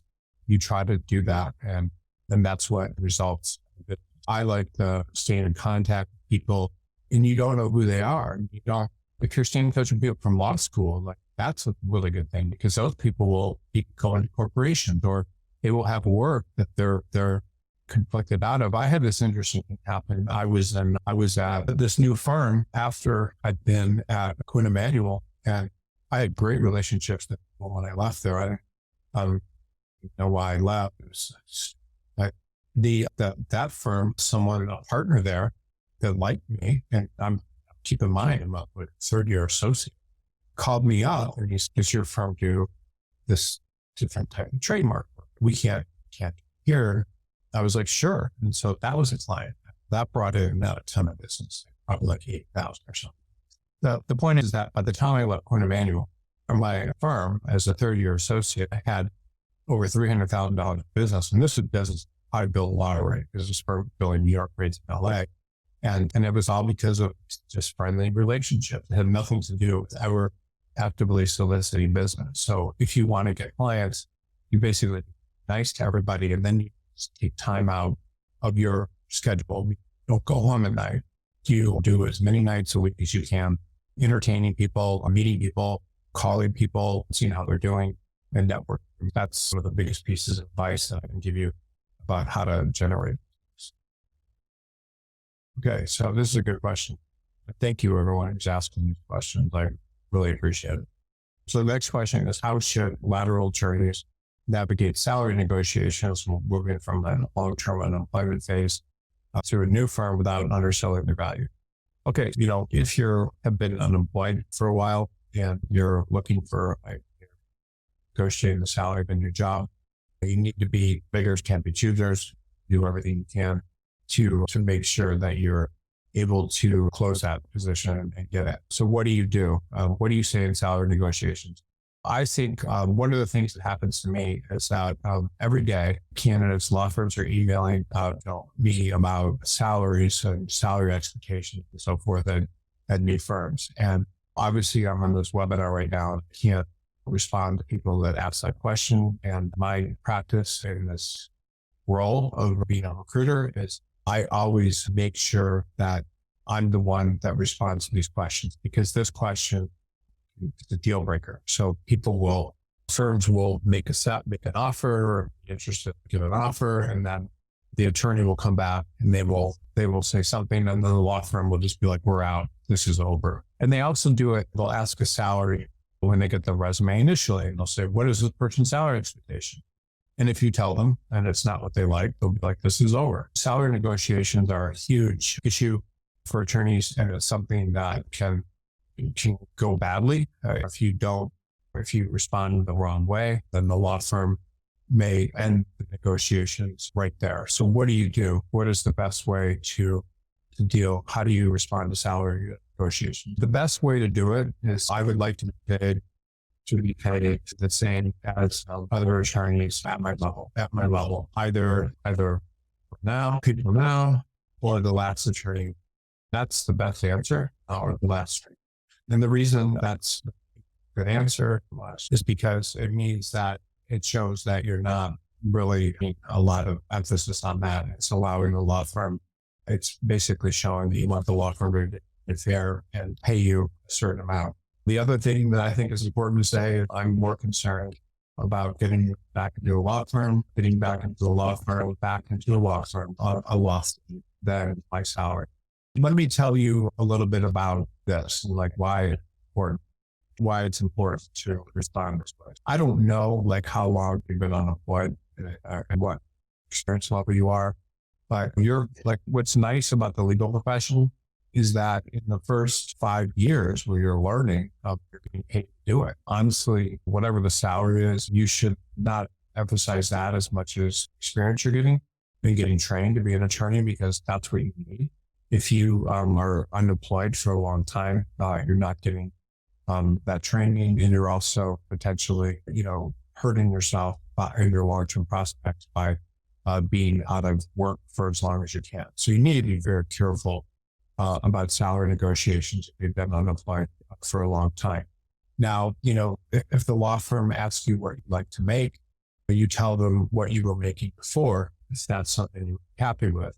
You tell them what you're making before, but you also say I'm more concerned about getting back to a law firm than my salary. And so you really need to train really back in the law firm. If you are unemployed and you join a firm and they are underpaying you and you know it, then you should work there for a couple of years. And once you get that experience under your belt, you move to a law firm that pays more.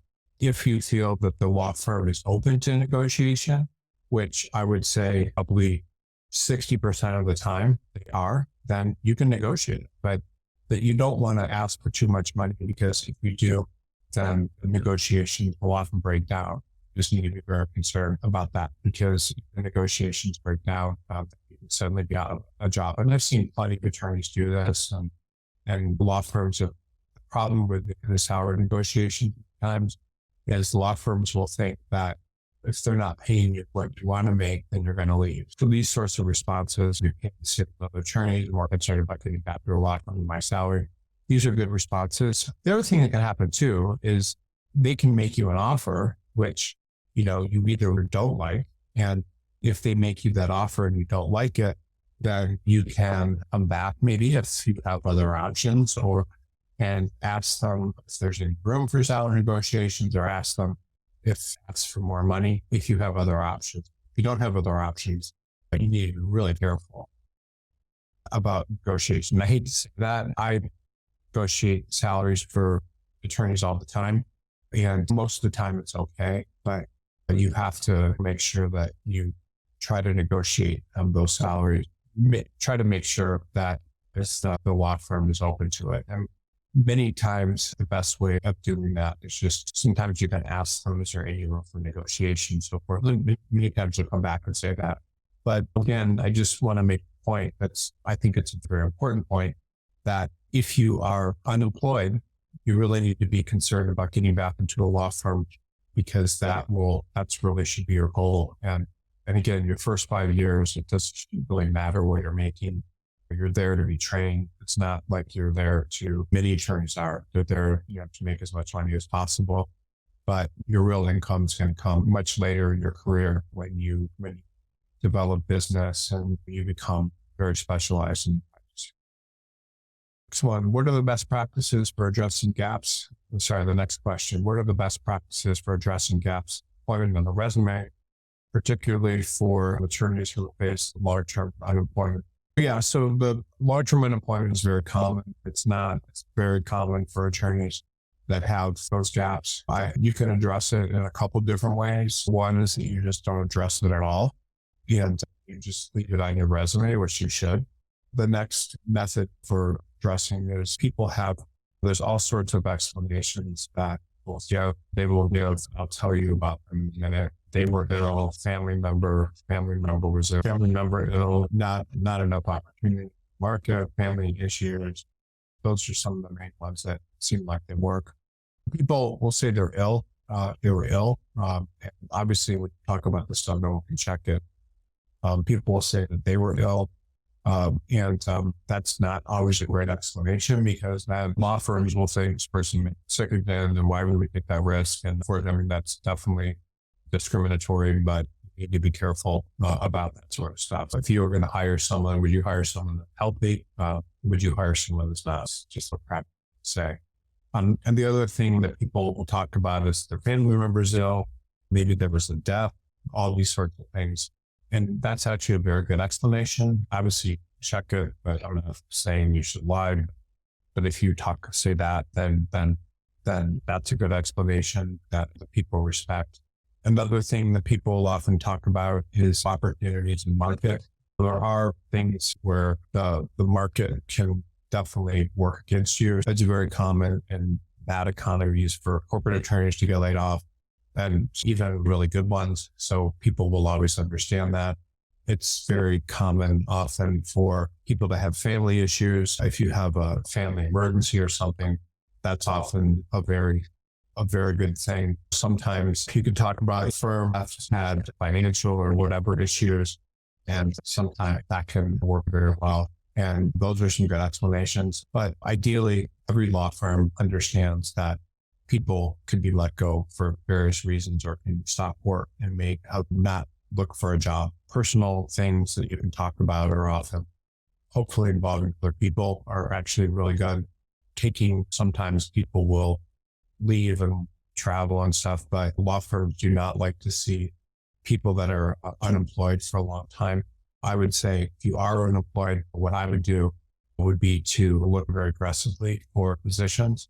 And I just remember that I did want to show everyone, how it can work to find positions and how much opportunity there is in the market. So just to open a window really quick, because I think that a lot of people do not understand like how many opportunities. I did like a 4-hour 4.5 hour presentation yesterday, and this is tiring doing it yesterday. But this one, I don't think it's going to be as long.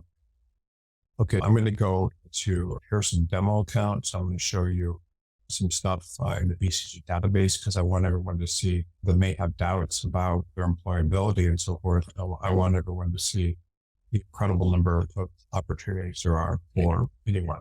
This is a demo account. These are not real people. Let me go in here. This, try to find someone that looks like they're working a lot. Okay, so this person, this is not a real candidate. Let's give this person a couple other regions just so they have regions. Put them in Denver. Let's give them all of Colorado, just to say the argument, and then let's give them the Illinois just for fun. Okay. So the reason I'm showing you this is I'm going to show you, this is just our database. You certainly a lot of this research on your own if you're looking for a position. This is an example of someone patent attorney, so that all these patent things are so. This is a patent attorney looking for a job in, I guess you'd say, Colorado or Denver and so forth. When you look at jobs, now we would never have access to all these jobs because these are all things that BCG finds, but this is just an example of all the jobs in this person's regions of interest that for people looking for patents. Let me just see here. Okay, so that's people looking for patents. So there's always a lot of jobs for people, and regardless of their practice area. And these are current jobs. The first set of jobs I showed you are jobs that are in the BCG database, and then these are some that are in law crossing. This particular practice area, I'm actually doing a practice area, and I want to show you. This is a very kind of niche practice area. I'm going to show you some other ones that might interest you. So actually, litigation, commercial, it's a fairly common practice area. And there's all these practice areas, but and this is, we spent $10 million building this, but so I'm just showing you right now, like all the potential jobs. So these are jobs for the match what this person does that are currently active jobs in all these different regions. And then I'll show you just jobs in law processing. Now this is going to be a lot more robust in a second, but I'm trying to show you all of the current positions. So there's always a lot of, and law crossing, by the way, has a ton of jobs. So these jobs are jobs that we actually don't have on BCG and that are on law crossing.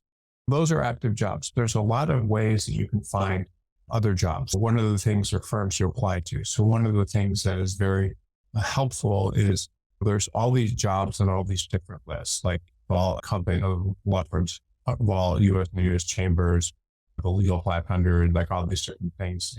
And these are firms that we have found, and they're firms that BCG works with, but they're firms that are likely to have jobs. And what we do too, that's interesting, is these jobs are all ranked by points.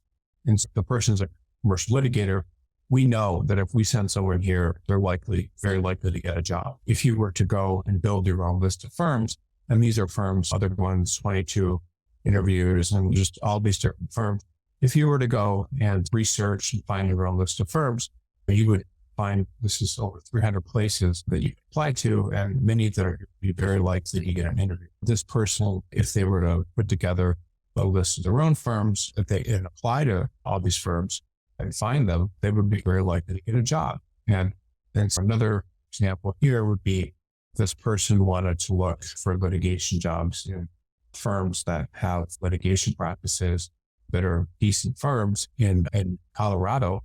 They get 110, and they got another 300, or we looked at the last firm. And then if they go to the regions of interest, the person's interested in Colorado and Chicago, they get all these firms. Right now, just for this particular person, we have a list of hundreds, of probably over 500 firms. And regardless of who this person is, whether or not they're employed or unemployed, if they were to apply to these firms, they would have a big chance of potentially getting hired. And this firm right here, you can see it's not that big of a firm. And so the more of these places that you find, the more likely you are to get a job. So this is the game. The game is finding firms that are likely to have openings, and that the bigger the region you're looking at. So say you're looking at New York, then, you're going to have even more jobs. Your goal as an attorney should be to try to find as many possible places as you can to apply to, because some of those are going to result in a position. It's just you getting a job. Pretty much when BCG, everyone that follows this method of applying to jobs that we get them gets jobs. It's like you just can't help but get jobs because you're hitting places that don't necessarily have openings, but when they see someone like you, they will hire you. Because why wouldn't they? If they need someone like you, they're going to hire you. So that just, how do you build those lists? You can find firms, you can search for firms in the lists. You can go to Google, which is very effective in searching. Yeah. Let me just show you one more thing, because this, it makes me mad. People don't do this. So let me just show you one more thing, because this is freaking crazy and no one does this. So let's say you are so let's say you're I don't know, what would be an example, like a corporate attorney. You're a corporate attorney in Syracuse, New York. Corporate attorneys, Syracuse, I'm just making this up, New York. If you so you go to Google and you do the search, obviously as a list and ranking here. But there's also all of these different attorneys and things. And what's interesting about this is, for example, we go back. But so these are sponsored, I'm sorry. So this BCG has a list of that, so that's cool. US News has a list. These Super Liars has a list. So you're seeing like all these different firms that have your corporate lawyer in Syracuse that you can apply to. And it gets even more crazy. Obviously you have these links for firms in Syracuse, but then you go here and you just see you've got the Navi law firm. I guarantee you know what's applying, or some of these other firms here. Now you have to look at their websites to see if they actually did the work. But the point is, business and commercial law, like you get all these freaking firms, and it is so easy to get a job. All you have to do is create a list of these places and apply to them. And it's pretty simple. You just go to their website, who it looks like they're in charge or who's the HR person, and you apply to them. Now, these all don't look like corporate law firms here, but you can, if that doesn't work for you, you can start just using search results here. And honestly, like no one does. If you are unemployed, like I've never heard of the Waltus law firm. Who are these people? Business and finance law. So that's great. So they have all this corporate work. No one is applying to them it's just not happening. No one's finding this firm, just sending an application. If you apply to Mark Waltus, he looks like the guy that's in charge of it. He's going to be very interested. That's just if you're a corporate attorney. But even if you're unemployed, this strategy, by the way, is just hugely important. It's something that no one does. And if you were to do it, you would have a very good chance of getting a job. So your strategy as a long-term unemployed person is to apply to firms that no one else is applying to that would be interested in you. And it's all about the law of supply and demand. So if you're doing that, you're going to be much more likely to get a position than if you're just worrying about long-term gaps in your employment. Because if you're applying to firms that have current openings only, then you're going to be competing with everyone else that's applying for those jobs. And the odds are you're not going to be the best candidate. Okay, great question. Thank you. Yes, next question. What are some ways to adapt to the dynamic politics of a traditional law firm, especially those who may find such environments intimidating?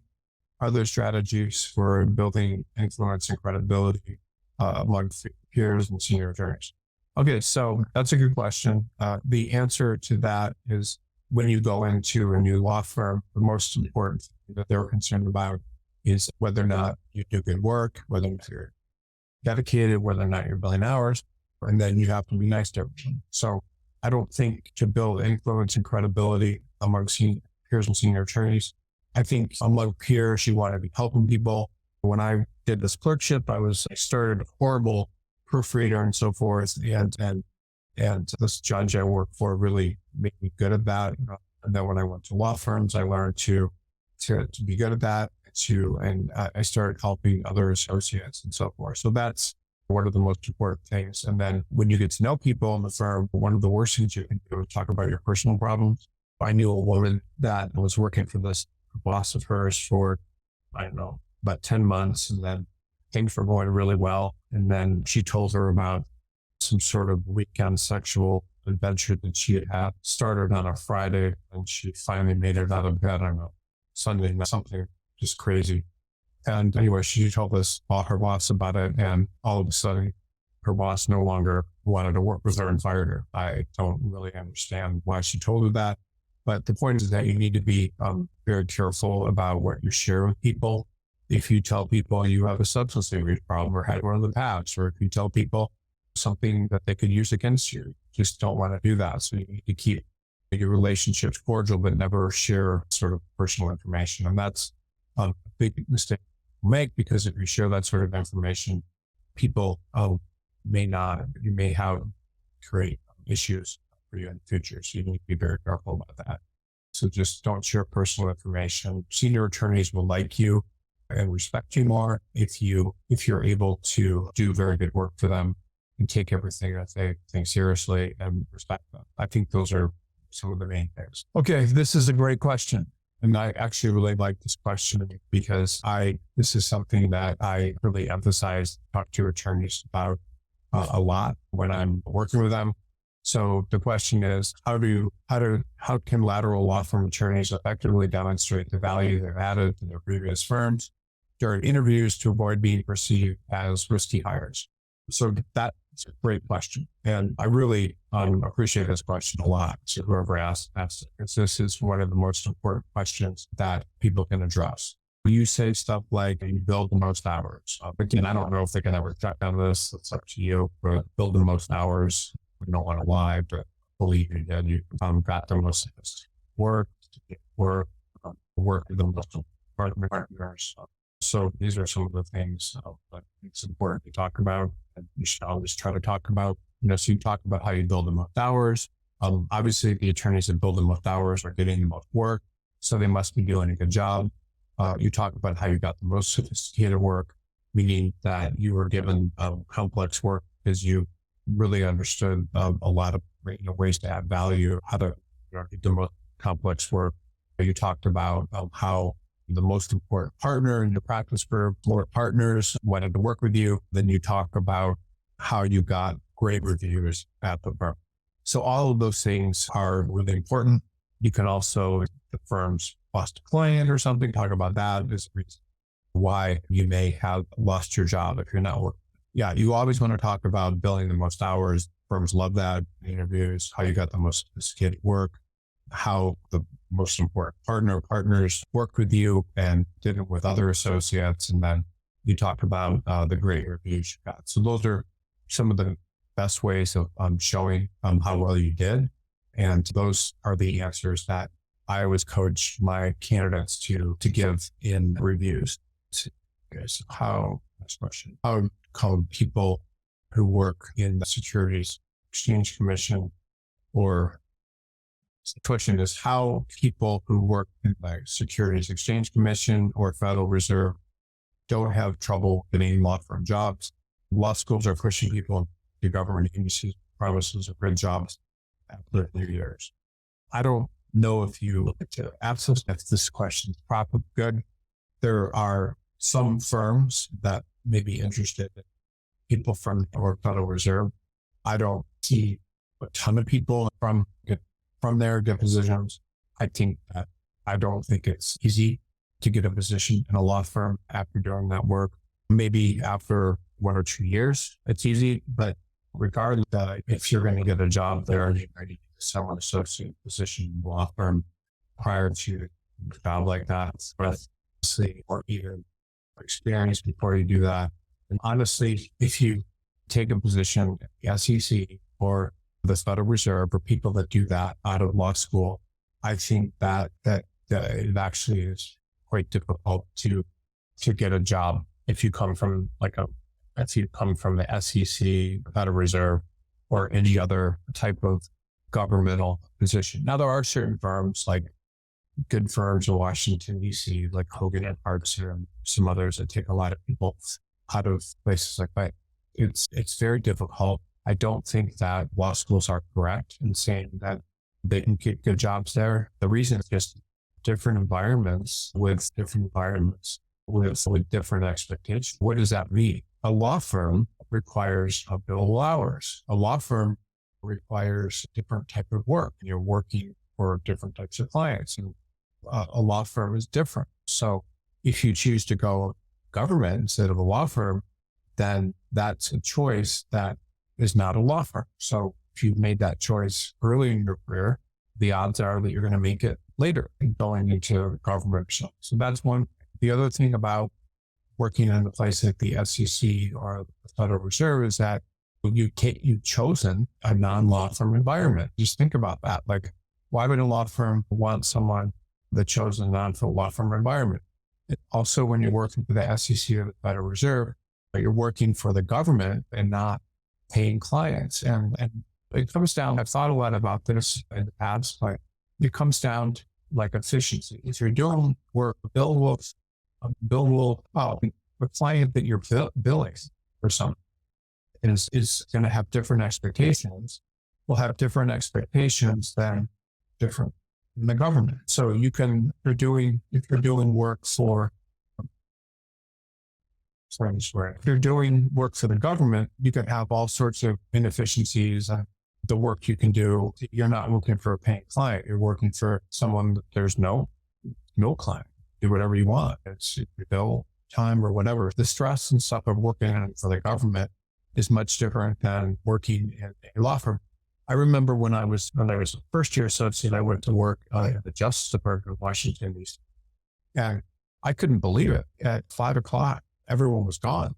I had a friend come over to visit me from New York, and I brought him in to the Justice Department, and it was on a Friday night. We were in there like at 6 p.m. and we like walked into, back then it was Janet Reno. We literally walked by her office and the door was open. It's like crazy. I doubt anything like that would happen these days. But point is that working for a government agency is just much different. I don't know why law schools are telling people to do that. I think in some respects, it may be more easier for people to get jobs there.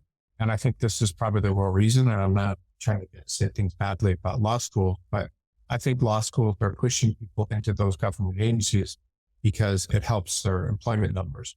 It's much harder to get a job in a law firm. Why would you want to take a job at the SEC paying half of whatever a law firm is? It's just, that's how it works. Why would you do that? So that's what law firms think. That's a good question. Okay. Let me see the next question. Congratulations, by the way, for spending so much time in the law firms. Like watching a long movie. So it's going on 3 hours. Okay. Thank you for the webinar. It seems that big and mid-sized firms, New York City immigration, are not very eager to hire LLM graduates as associate attorneys. We LLM pass the same bar as JDs and get admitted as anyone else, but is there something law firms hold against LLMs? Could you provide comments and insights on that, please? Okay, this is a great question, and thank you for answering it. And I'm going to give you a response that you're not going to like. So the question is why law firms won't hire LLMs even though they have some bar. Okay, so I'm assuming that you are LLM from another country, and I hope that this advice helps other LLMs that are thinking, or people that are thinking about coming to the United States and doing LLMs. And here's the problem with a foreign LLM. I will say at the outset that I've been doing this for 25 years, and I've rarely seen an LLM, if ever, be able to get a job through BCG. And in most cases, will get their degree and end up having to go back to the school, or to the country they came from. In rare exceptions, they will get jobs for a year or so. And then in even rarer exceptions, they will get positions, long-term positions in law firms. So here's the first problem. So if you go to an LLM program, you're not able to be ranked and qualified, and people cannot understand you the same way they would if you got a JD. JDs have to take the LSAT, and then they also have to have certain levels of grades in order to get into law schools. LLM programs, for the most part, I would say almost always, with the exception of PACS and NYU and a few others, but almost always they're just money machines for law schools. They bring people over from all over the world. Some of them are virtual, but they bring people over, and it really doesn't, someone sitting in a class, people over a year, doesn't cost the law school very much money, your professor salaries and so forth, but it does cost them very much money. They can take in, think about it, 50-person LLM class is bringing in $5 million a year, and it's a very good way to make money. So that's how LLM programs work. They don't have, for the most part, they don't have the same level of qualifications and admission requirements that traditional law schools have. You may have Harvard and other schools with big schools with LLM programs, but even those aren't that difficult comparatively to law schools to get into. So employers know that, and people that come over get LLM program or LLM degrees don't know that, and they think that there's a great possibility that they may be able to get a job in the US after getting the LLM. Let me tell you the kind of people that get LLMs in the United States who ends up getting jobs, and why LLM programs don't carry weight with employers. They don't carry weight with employers because if you get a JD from a school in the United States, you're going to be admitted based on your LSAT score, which is a way basically measuring your legal intelligence. And frankly, LLMs are a great predictor first year performance in law school and all sorts of things. You're going to be measured based on your LSAT score, and the higher it is, the more likely law school. And then you'll also be measured against other people that went to your law school based on their performance. So that's one of the biggest issues with LLM programs is if you go to Duke Law School for a JD, you're only going to be admitted there if you've got best LSAT scores and grades that they can measure based on where you got to college. And they can certainly do that based on where you studied overseas, but that's how you're going to be measured. So people will be admitted to schools based on their academic qualification, whereas that's not something employers can measure with an LLM degree. So that's the first thing. The next thing that's very important to understand is that the grades you get in law school will determine the quality of firm you get into. So the quality of school you get into is a function of your grades in college and your LSAT score. And then the grades you get in law school will determine how employable you are. If you get really good grades, then you will get interviews with good firms. If you get a job in a good firm after your first year of law school and you're able to convert that into an offer, then that says something about your marketability and how good you are. It shows that you're able to interview well, that you have good personal skills. So the law firm has the ability to measure all of these things based on your performance as a JD. It's the biggest mistake, and the one that every single LLM makes, limited exceptions, is they don't get the JD. Those that do almost always will find jobs. But if you don't, you can't be compared against other members of your law school class. You don't qualify for the same, things as like law review or order of the course and all this stuff. So an LLM, in many respects, is meaningless. Unless you get a JD, why would a law school or why would a good law firm want to hire you? Now, some of them do. They have these programs where they hire people for 1 year and so forth to be international associates. But for the most part, they don't. Certainly the state of California and your state and stuff will allow you to take a bar or get a degree, but that's not a qualification to work in a law firm because no one knows what I mean. The grades in an LLM program are almost always high. They just give good grades and there's no class ranking and stuff like you're working at a JD. So it's just, what's the point? How can a law firm possibly make sense of that? So that's the first problem. The next problem is if you're from a foreign country, the law firm needs to spend money and sponsoring. Why would a law firm, first of all, hire and doesn't have a GD and they have no idea what it freaking means because they know an LLM is just everyone gets good grades. But the second problem is a law firm has to sponsor you. So why in the world would a law firm sponsor you if They can hire people, and from the US, they don't have to sponsor. Not only does the law firm not know, what the LLM means or have any basis to compare you to other attorneys, but they don't even know that they have to sponsor you. So they have to spend all this money and legal fees and everything to sponsor you. Why in the world would a law firm do that when they can also just hire an American attorney? Think about it. What would you do? If you had a choice between two people, you had someone from Bangladesh who just got an LLM, and then you had a US attorney, why would you hire someone from another country that needs sponsorship? There's another thing too. It's cultural. You come from a different culture. You have never worked in a law firm. You are often from a totally different type of legal system. I remember there's a woman that was in Emmanuel, was from a country that had civil law as opposed to federal law. And she could not understand the difference between the federal legal system and the state legal system. She couldn't get it. And this was at a great firm. Why would a law firm hire someone from the experience with a different legal system? That requires sponsorship. And then it's cultural. U.S. attorneys, they grow up in the United States, and they have shared experiences, interests, and understanding of things. So that's another barrier that you face. It's not like a fatal barrier, but it's a big barrier. Law firms are hiring someone from a different culture. One of the final things that's very important is if a law firm is hiring someone, they want to hire someone that they believe is going to stick around. And if you're from a foreign country, they don't know if you're going to stick around. They know your family's in a foreign country. Would you want to, just think about it, why would they hire someone from a foreign country that is likely to go back? That's not good. How does that work? Like, why would they do that? So those are some of the main issues that LLMs face in the United States. And I feel badly about it because so many people, thousands, come to the US each year trying to get LLMs, and they simply can't get jobs.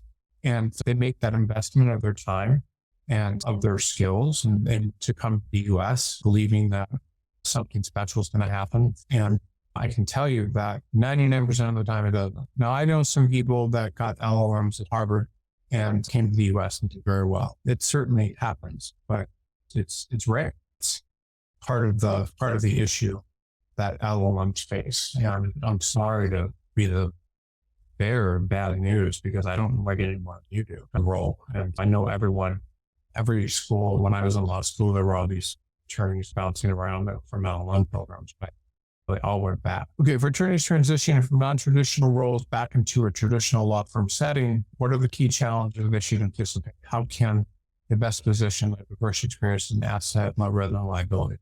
Yeah, so if you are from a non-traditional role, meaning you're coming from in-house or you're coming from a practice setting, I have a couple pieces of advice to you. So the first is that no law firm is going to hire someone coming from a non-traditional role, meaning the government, from in-house, for any of those types of roles, when they can hire a U.S. attorney for the same role. Wouldn't you? Why not a U.S. attorney, but a person coming from a law firm? Wouldn't you? If you were a law firm and you had a choice between someone coming from the government or in-house or something, wouldn't you hire someone that was a lawyer coming from a law firm instead of that? Those are the challenges that you face. Like, why would someone hire you if you're coming from a non-traditional role? The other challenge that you face is that you're whatever the practice setting you're in, the law firm is going to be different. So working in-house, you don't have the pressure to billable hours. The law firm has no idea what type of work you may be doing and what's required. So it's just, or if you're coming from the government, the same thing. And like I said earlier, if you are from a non-traditional environment, then you've obviously made a choice to be in that environment as opposed to working at a law firm. So those are the challenges. The best way to position your experience is to, in my opinion, is to apply to places that would be interested in you, despite that wouldn't have a lot of options to hire other. So you apply to smaller firms, you apply to geographic areas where there's not a lot of people like you. So the firm finds you, sees you as an asset rather than someone that they would want. So you just need to apply to firms and markets that may not be as good as the one that you're that may not be as good as what you can do because you're in competition with others if you're applying to big firms in those areas. That's how you do it. You apply to, like I said earlier, you apply to lots of firms in smaller markets where you're not going to be in competition with others. Yeah, it's very hard if you're out of a law firm setting. I had one example. It's crazy. I had an attorney and I've learned so much about marketability, of course. This was maybe 10 years ago. I had an attorney that was one of the top attorneys at General Motors, and he had lost his job with several other attorneys there based on some seatbelt scandal where something happened with seatbelts in cars, and they fired everyone at General Motors that had ever crossed their desk. There was an attorney. And I thought this guy was amazing. Why wouldn't these big law firms in Detroit be interested in him? And then he told me the name of some big firms in Detroit. I don't remember, like Dyke and McGossin and a few others that I don't know what it was, but he had given like millions of dollars of work to when he was working for General Motors.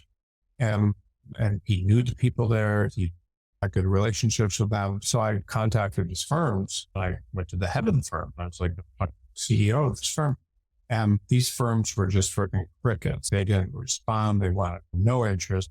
And so that's one of the challenges that people face when they go into in-house roles is that law firms, they may be really nice to you when you're giving them work, but they aren't necessarily going to have the greatest luck getting jobs.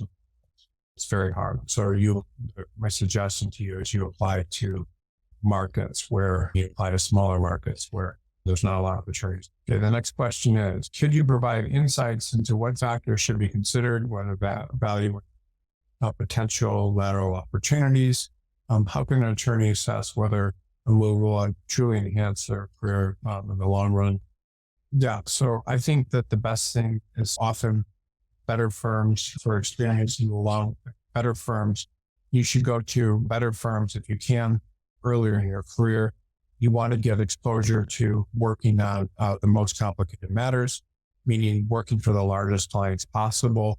And it's important to work for larger clients because larger clients they can pay larger bills. I mean, you can do work you can do work in more in depth. So if you do work for a larger client, that client will allow you to go more in depth with the work you're doing.